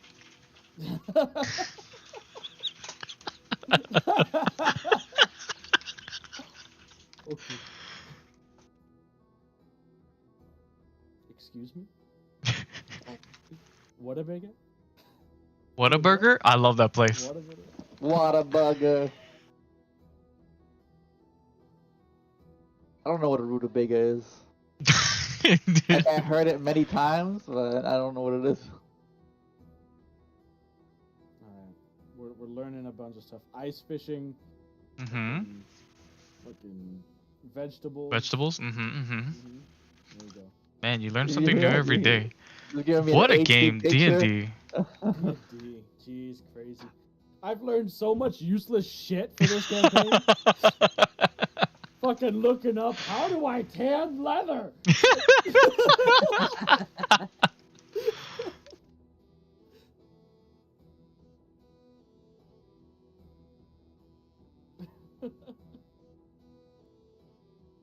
I know Elevor potatoes out of her bag. What's Neri? Like, is Neri with us Yeah, as well? I guess Oh. so, yeah. I don't think you guys haven't said you wanted to go anywhere. I mean, I would like to explore the city. Maybe after we organize these potatoes. Organize the No. potatoes. Not the After city. you organize them No. potatoes. Sure, that sounds good to me, at least.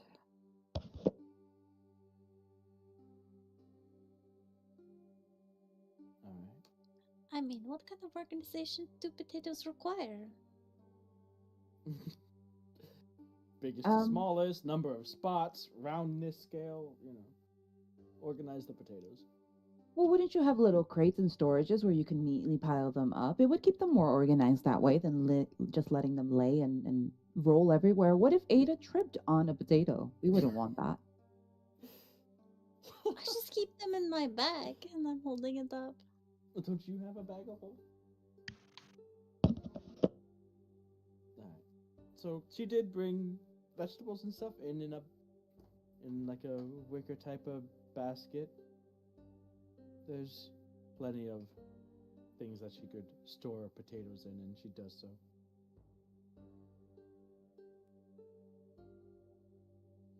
I mean, she could have some carrots too and stuff. It was If you mostly want. potatoes, but She... Thank you. But please, go and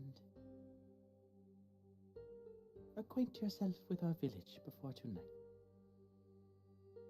You are our guests. I saw the drakes. Do you like train them?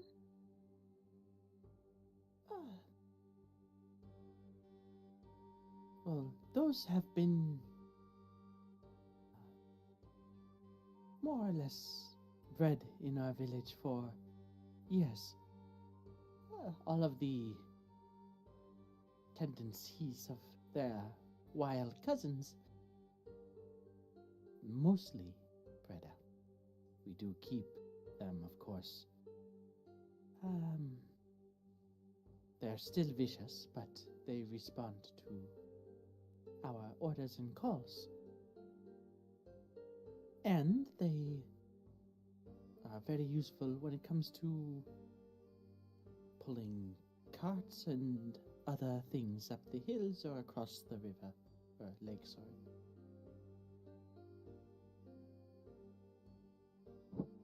So they're like horses. I mean, horses aren't really vicious, though, so not like horses. Kind of like, no. You could think of them like that a little, yes, though much more well adapted to this environment than a horse would be.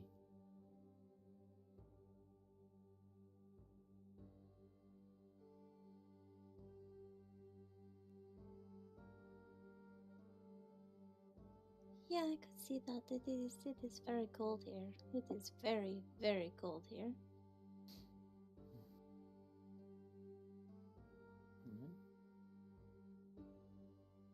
Well, if you want something for that,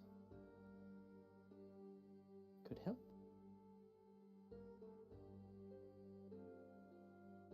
How so? She goes and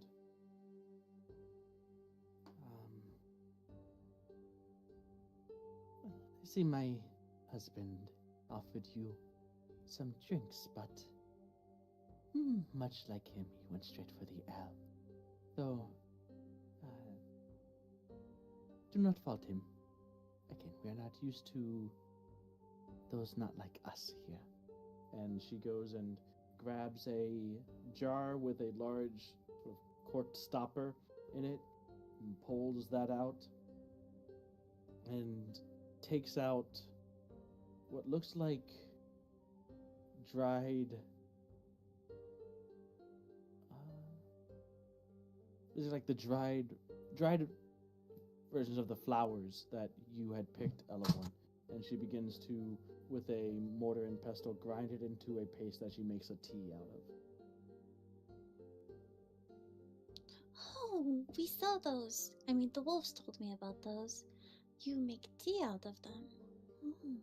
Yes, we do. We make other things. Well, I don't make other things. Our healer makes other things out of them. Me, I can just make the tea, which does enough to stave off the chill. Our healer is much more well versed in the ways of the local plant life and poultices and potions and whatnot. The stuff that he makes is a lot, can do a lot more than just what this tea does. But it should help against the cold, at least for a while. Where could I find this healer? I mean, I don't want to bother him too much. Well, yeah, I do want. I mean, just. Around this time, he's normally down at his stall in the market, around the center of the village. Cole should have walked you through that on your way in.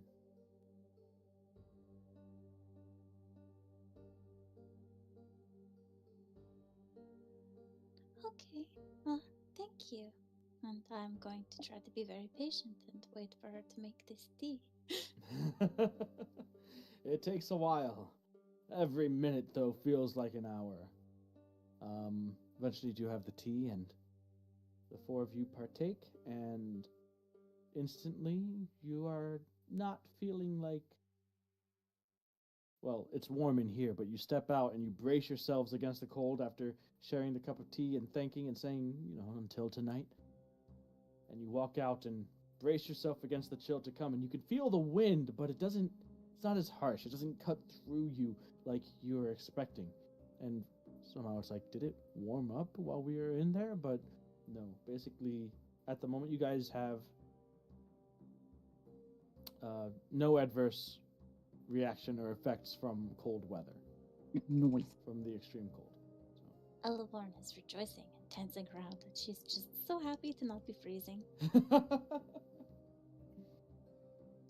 Obviously, it's still cold, but it's like fun cold. It's not like you're gonna die cold. It's like we could go and build a snowman or make a snow angel cold, yeah. So, you guys head down the hill towards the village.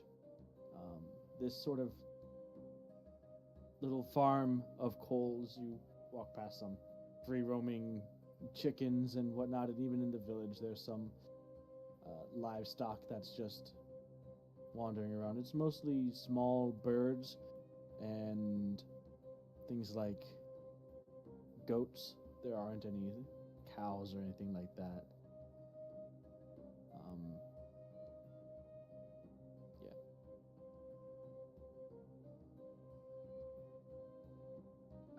Could I listen to like idle chatter that would be going around us as we walk by? See if I can pick up anything interesting. Whether, mainly, I guess, towards how they plan to celebrate tonight with this, I guess, festivity. All right. Go ahead and make a perception check, as you guys are basically following Elavorn, who is, I'm assuming, beelining towards this center of the village. Ella? No, yeah, yeah. No, yeah, no. Yeah, she's like, no, definitely. yeah. 14. Okay. So you don't stop long enough. I mean, unless you're letting Elavorn go up ahead. Like, I mean, if I pick something of interest, I wouldn't mind slowing down for it. okay. You wouldn't pick up on anything of interest with regards to what you had asked until you get closer to the village center, where you can see that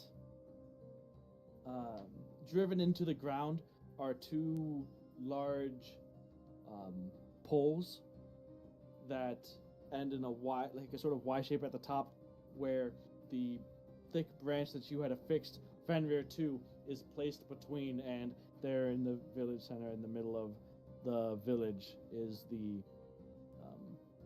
the slain corpse of Fenrir on display. And you hear in Draconic, although it does seem to be a little bit of an odd dialect, some words are even lost to you for the local slang, maybe.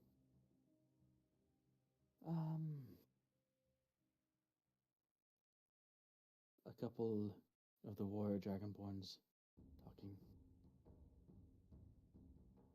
It is shameful that we had to look to outsiders to deal with this problem for us. Well, if Cole is okay with it, he's the one that sent them on that mission. He knows what he is doing. I hope so.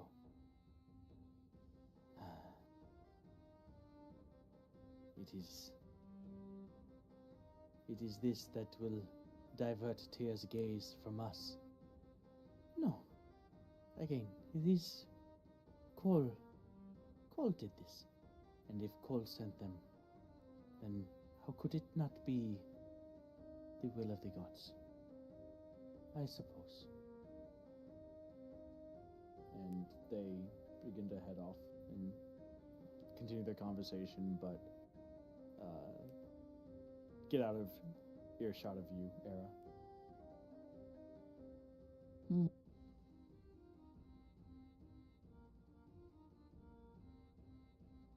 I'm actually going to stray, if I could just stray off and go toward, I just want to get a closer look at Fenrir. Okay, sure. You guys are, so while Elavorn, you head up to, you quickly identify the stall with the plants, with the jars and poultices and potions at it, and you head in that direction. Era, you're about 50, 60 feet away where Fenrir is on display.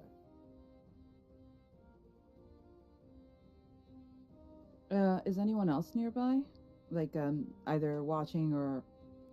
There are people that are looking, and as you walk up, you're actually within 10 feet of other people who immediately take notice of you, and you can hear them speak in Draconic to, like, someone next to them. Maybe not anticipating that you speak the language as well. As one of the outsiders that part of bringing Fenrir in. Oh, strange. She does not appear to be a warrior. Well, there were others with her. Maybe she's not.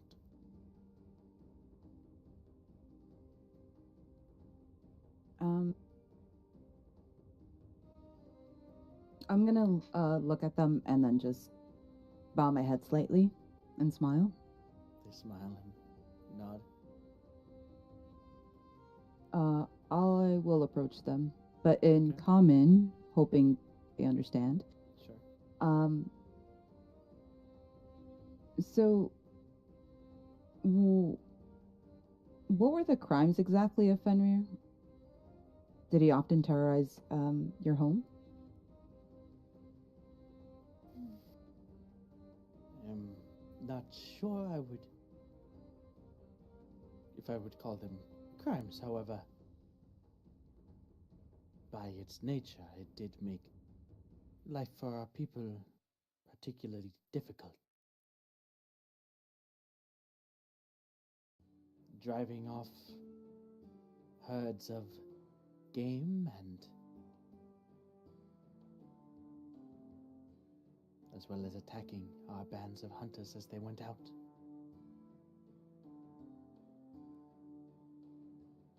I wonder where it came from.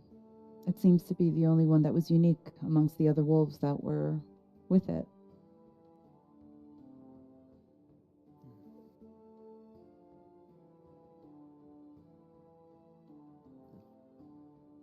That is anyone's guess. Though we believe that this creature here, Fenrir, was sent by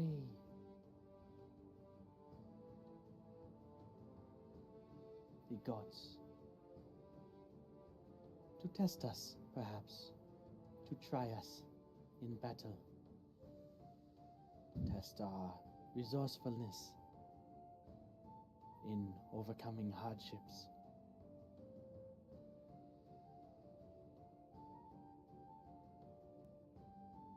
You've mentioned gods, the gods. To whom do you pay respect to? The main god which we worship is the blind one, the wounded warrior, Tyr. But we pay fealty to all in some way or form, depending on what it is, to all gods of his pantheon, but he is the father of gods.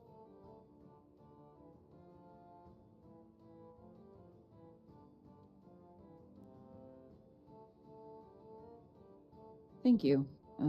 I take an interest in learning about different customs. Well, just overall.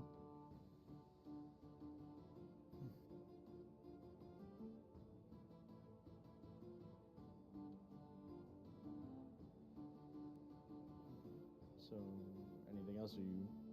Are you sticking around,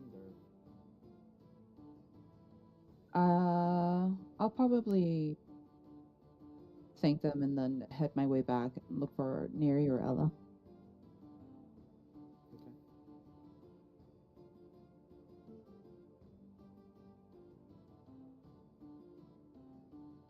So, Elavorn, you have approached the market stall. Behind it is a tall white dragonborn.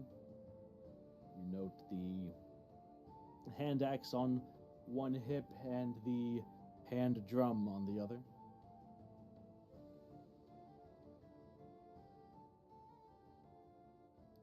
Hi. So, and I'm taking out the plant that I actually like uprooted and have in a cup. And like, I found these. I mean, the wolves told me, not the wolves, the deer told me, and then the wolves let me take some. But anyway, I found these, and these seem to have very good properties about them. And I was wondering if you had time, if you could, teach me. Here. Well, you do seem to have enthusiasm for the craft. how much knowledge do you have? It is a process that, well, has been passed down from master to apprentice in our village for generations. If you are coming asking me to teach an outsider who has no knowledge of such things from the beginning, I'm afraid I cannot do that. But I could sell you some. Or trade.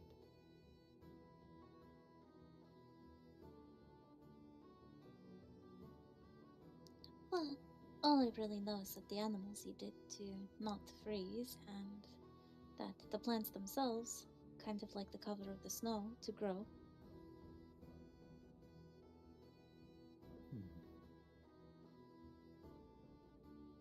Looks at the plant and how much knowledge of creating something from such materials and ingredients do you have? Well, I've made quite a few different kinds of potions. I mean, not just healing potions, but from tree bark, and there was like moss, and there was some kind of weird substance that I found in a cave once. Well, as long as you are no amateur, I think that there is something that I could, some knowledge I could impart to you. You are one of the outsiders that felled Fenrir, are you not? Yes, well, sort of. I mean, he felt me first, kinda, but He looks at you a little bit curiously. But you are still here. yes. I mean, I wasn't really, and I was flying at the time. It was very unexpected because he could fly too. Oh, Maybe that not. I did not know. However, Me either. I would be happy to exchange my knowledge and procedures on some things. Depending on if you have something of equal value to exchange for.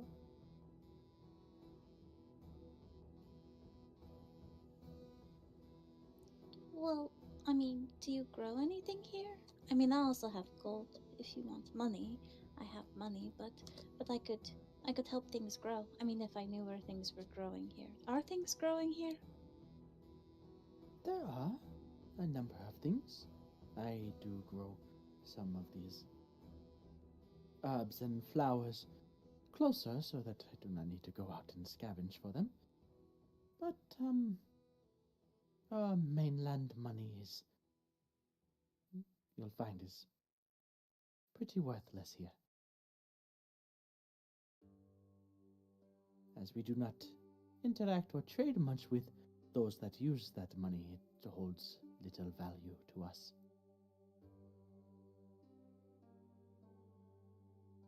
That's fair.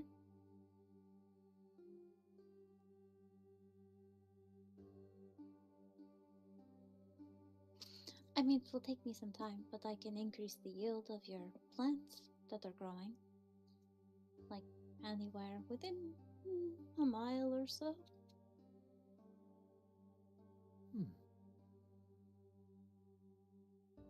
Well, that does seem a fair exchange. It will take time. Do you have time? I have time, yes. Alright. Looks around, and I do not expect many will be in need of my wares for the rest of the day. Plus, many of them are out getting ready for the celebration tonight. So, I can teach you a thing or two. And he begins to pack up his stall, and once he does and has everything in a large sack that he tosses over his shoulder, he motions to you, this way. I'll follow him. Alright. So, Era and Nerdian watch as Elevorn takes off. Elevorn, go ahead and make an herbalism tools check with intelligence as you are trying to learn something new.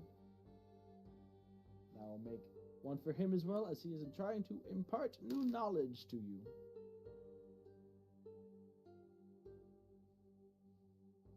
That's 12. 12? Alright. It was... Made me subtract 2. Yeah. Wait, you have proficiency though. Oh, right. So it's more than that, slightly. What's your proficiency bonus? Like +5 or something like that? Or +4? Yes, plus 5, minus so it'll be 2. 15.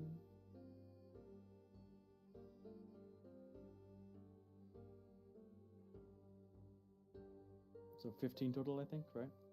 Yeah. Alright. Or wait, And no, it couldn't be. Could it? Wait, yeah. you Yes, said it is. 12, It is. so it would be, Yeah. And Yeah. that's a 21 for him. So, yeah. Over, you spend the rest of the morning into afternoon, coming up on evening, the rest of your day, Elevhorn, learning the process of taking these flowers that the animals would eat and that the tea was made of to stave off the harshness of the weather, combining it with other secondary ingredients and how to combine them, in what quantities, and what methods. And by the end, you have a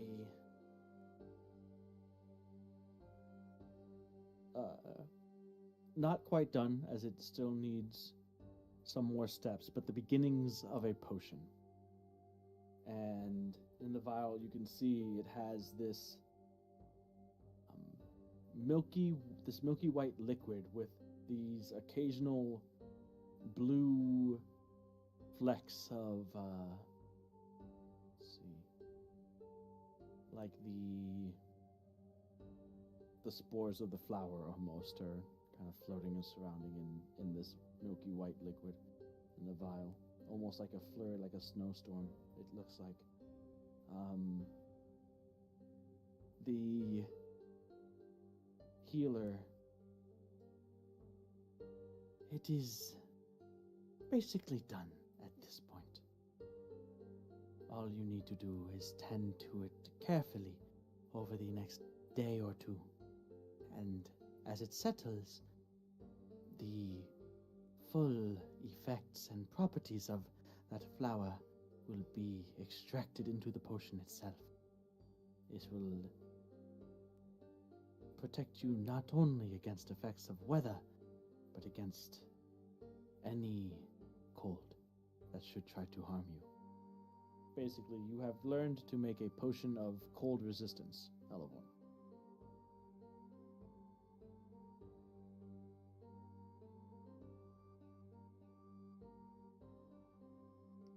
Wow, that sounds really cool. I mean, very good. Not cool. I mean, that's cool. Ha ha. very useful, especially in this land.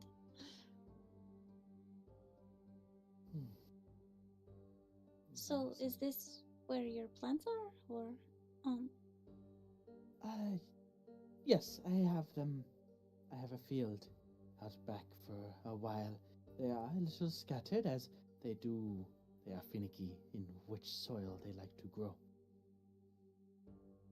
And as he begins to stand and go out to show you, you hear some bassy drum beats from the village below. Oh, but tomorrow we can have you help with that.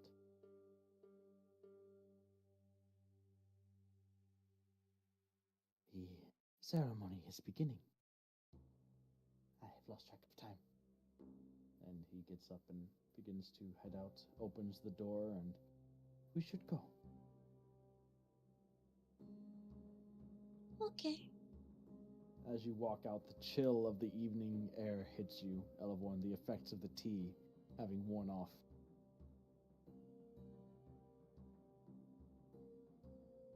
And it is well below freezing in this village.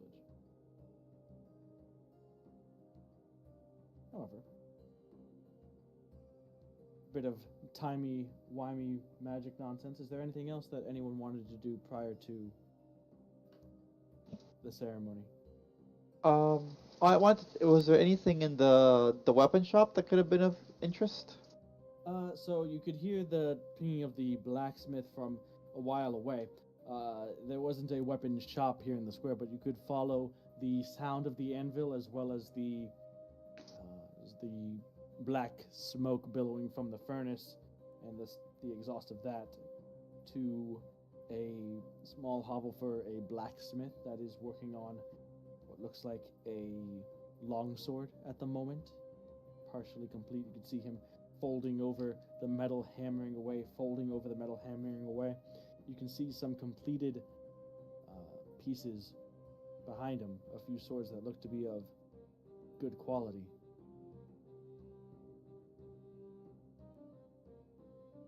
Oh. Very cool. Hello. The name is Astalos. He, continuing to hammer away, looks up at you.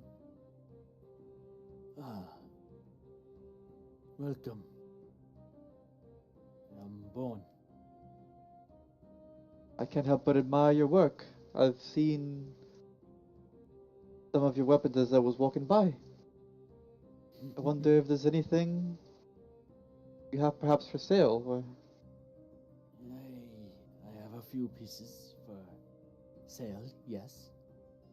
Oh. Although, gauging the armament you seem to be carrying, these are not quite up to that quality. Though I could make something of that. Probably better. If you brought me the right stuff. I'll keep that in mind. And of course, I will be more than happy to compensate you for doing that in the event that I do find something to bring you. Not. Well, if you find material suitable for a fine weapon, if you bring back any surplus of that, I would happily make you one in exchange for the extra materials. Seems fair. Well, that is if you are allowed to stay. But who is to say?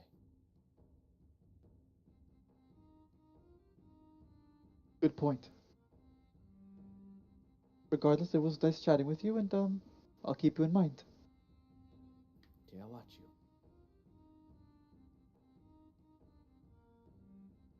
I guess at that point I would just wave and walk away. Alright.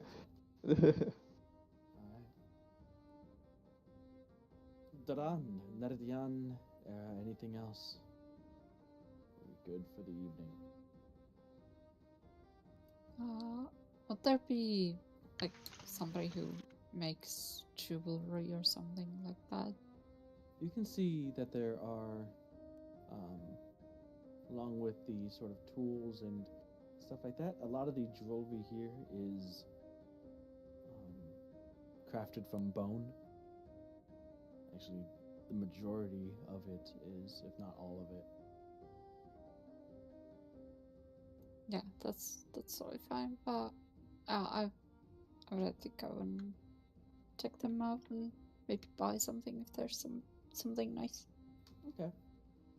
There are plenty of necklaces as well as bracelets and armbands that are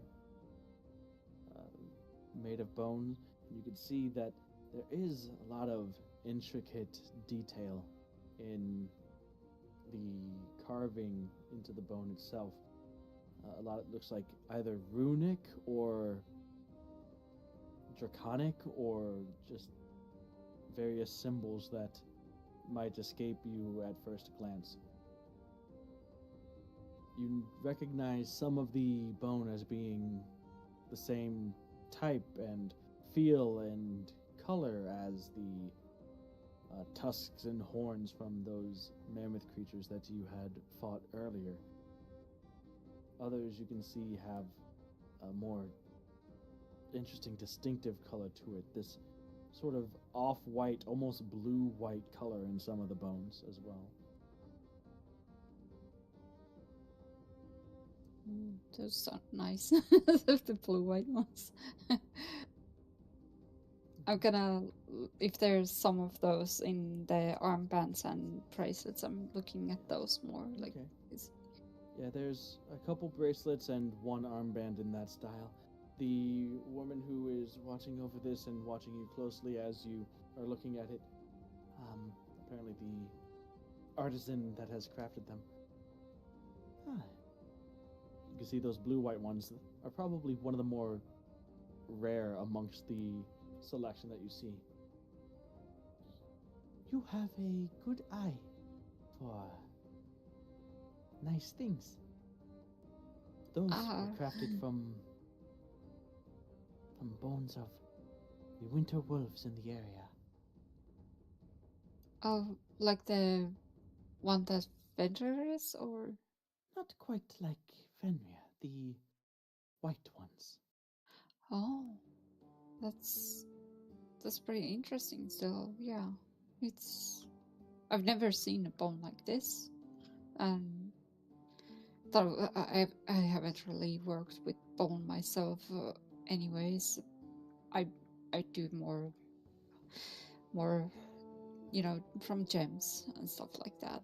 That's Oh. my You are a craftswoman as well. Do you have any of your work that I could see?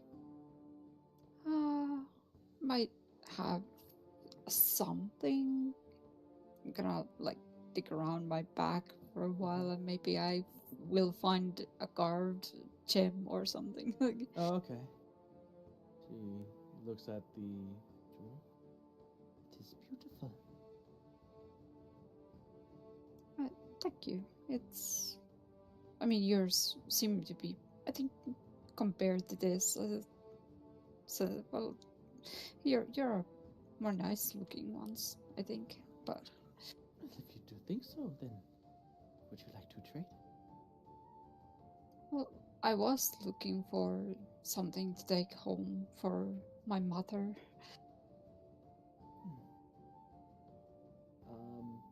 So if you're willing to trade some of these gems that you have been working on, I know that you have some pretty important big ones that you're not gonna want to part with. Yeah, but not the I big know you ones. have some. I was probably showing off something smaller, like. Let's say if you had pulled out to show her a, I don't know, like one worth about 30 gold or something like that. That's the one that she's taking an interest in. I probably would have had something like that, yeah. I know you have like a bag of them or something like that. I know you had a bag of gems at one point. Yeah, trade complete. Complete. Though I'm also curious. You said some of them were more like runic ones and stuff like that. So I would ask the seller that, do these runes have some specific meanings, or There are various forms of protection. no? Like what kind of like views? She goes and explains it, and a lot of what she says seems to be steeped in the lore and culture of the people. So you get the feeling that it's not actually like enchanted magic stuff. It's more that's still fine though. It's Okay. interesting. So she explains how some protect from basically like spirits or specters that protect you in while you sleep. Others are meant to bring good fortune, good luck. There are some that are meant to bring, strength and courage in battle, stuff like that. Is it like one that sort of brings health, or Like good health, and actually, one of them is a ring that she has that is similar in that. Though the way that she explains it is, good health and fertility. I don't need fertility. Don't need that. That's not what I want. I just don't want to get that's sick. Hey, it's health is like- pretty good. Yeah, health is pretty good, but yeah, like, The imagine doing- fertility is just a It's like bonus. it's just a bonus, yeah. Yeah, I was just gonna give it to my mom. It's like, yeah, it's for health and That's for health. fertility. No, It's just gonna be- you just ignore that part. Maybe it was lost in translation. You don't have to tell her that it was. True, true. Dion has another sibling now. Yeah, I mean, then again, yeah, I'll take the ring. Actually, yeah, I'm just not gonna say anything about the Gotcha. fertility. Let's see if you could make a persuasion check, or is this another barter? Are you trying to actually? Could I lump this in with the other thing too? You trying to haggle, or you trying to do another trade? Or is the ring also made from the white and blue bone? Or No, the only stuff Oh. in that were that one seems Oh, to the- be made from like the either that one seems to be made from like the antlers of an elk. oh, because I was mainly just interested in the. Well, it was just those Yeah. 3 pieces that you found with the white and blue, the blue-white bone from the winter wolves were just the armband and the 2 bracelets. But they didn't have any sort of, They had carving and stuff into them. It didn't seem runic. It seemed more just like more decorative and detailed, and you can even see some draconic writing on them, maybe. But there doesn't seem like there was the full space to really get a runic carving onto them. well, then I'm gonna ask them that. Actually, would it be possible? Do you have more of this bone?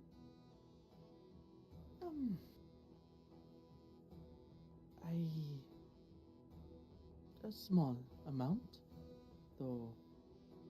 Once the ceremony is done, I shall have more to work with. I He mean, looks over his shoulder at Fenrir. well, would it be possible to get a custom-made one that would be, a type that would bring health to a person? Hmm. I will need to ask Cole and the elders. But it should not be a problem, as you and the others who were with you are the ones to thank for this. I'm sure it will be not a problem. It would be nice if you could manage to do it. I will ask at the ceremony tonight or after. Thank you. I'll maybe come visit you tomorrow then. All right, that works for me. That's great. Thank you. So, Daran, make an intelligence check. See how good you are at fishing. Oh shit. You're like, in case you were asleep, wake up, intelligence check. Wake Let's up! go. Intelligence check. 18. 18. Woo! Yeah, you and Cole spend some time around this fishing hole, and even though it does take you a little bit to get into it, and even though it seems apparent that your rod is not made for this, and it might be making things a little bit more difficult than they need to, you still have a successful day out on the lake doing some ice fishing with Cole. Mostly mostly in silence and mostly just about the fishing itself.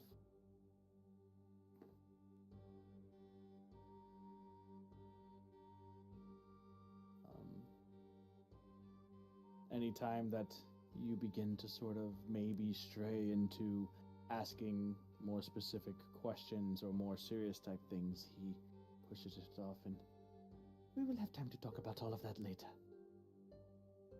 After the ceremony, when we will feast, and there's plenty of time for that talk later.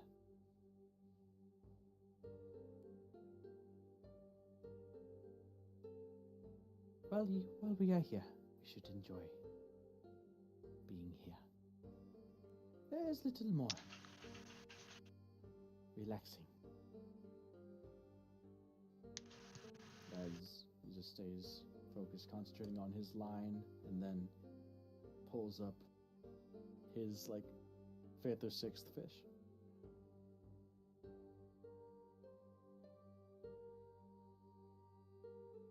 The sun sets, and you begin to hear from wherever any of you are throughout the village, up in an healer's house, over at a blacksmith, on the lake fishing, you begin to hear drum beats, heavy drum beats echoing round the valley.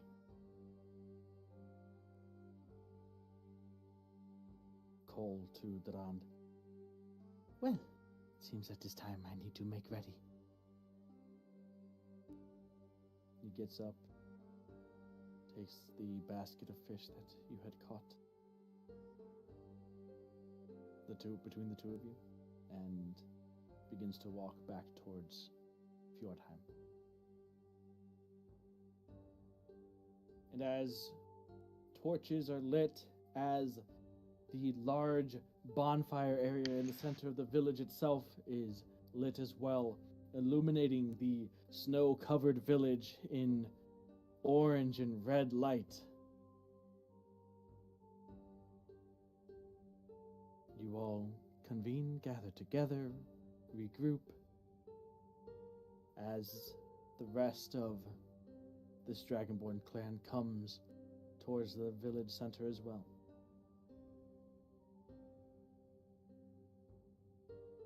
A while later, you watch as Cole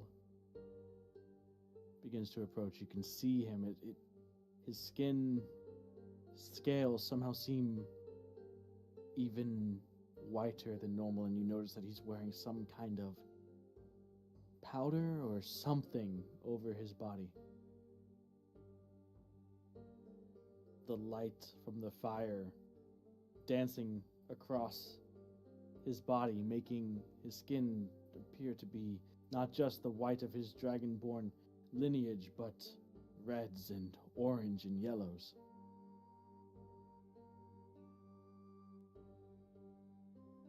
And he walks up and stands in front of Fenrir, and get the feeling the ceremony is about to begin. Spreads his arms and calls for silence.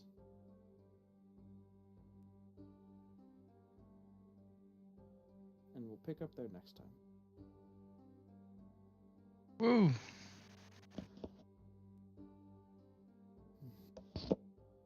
First time in a while I haven't had a cliffhanger to leave you guys on. What do you mean? I mean, if you could call this a cliffhanger, I guess. That was a clear, distinct cliffhanger. What do you mean? It's a clear, what do you mean? But no one's about to die. Is that Yeah. the only clear? Okay. Yeah. No, we're gonna. Nobody's Welcome to the ceremony. Welcome Yeah, to You You are are the our ceremony. guests, and we would love to have you for dinner. Yeah, exactly. Exactly. Literally. So you get it.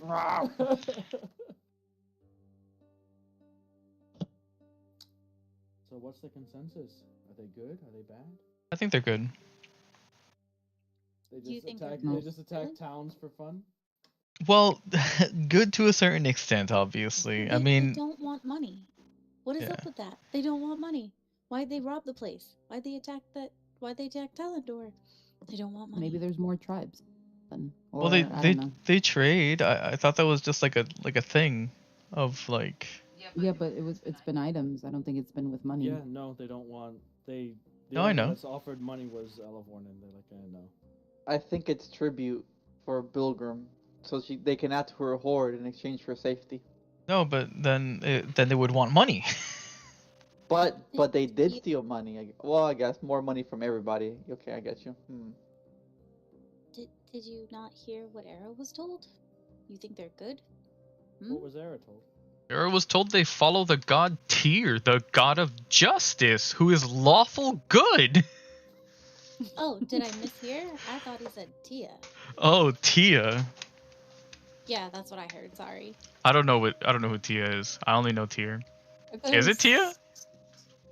Tia, Is it? Matt. Oh, Tia. Yeah, Tia, that's what I Matt. heard. I'm like, what? We're in trouble. We're in trouble. But the ceremony is Danger. off-putting, but I think from what they've said, I don't know. I don't see an immediate threat. I don't. I could be wrong. We could be dying next game. Who knows? Yeah, we killed the big bad wolf for them, and we're still gonna get sacrificed.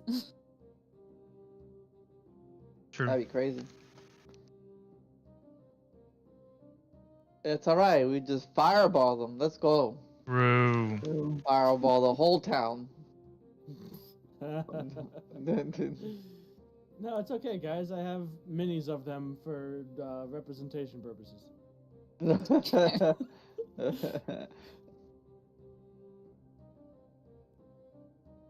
It's definitely And because they're you friends. mentioned that and they're- all of them are armed and have drums. All of Mhm. them.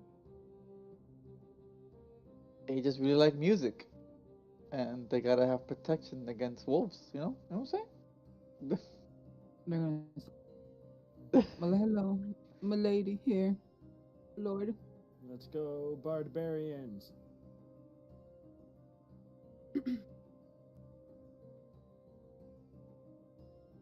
I guess we'll find out more next time. Next time on Dragon Ball Z.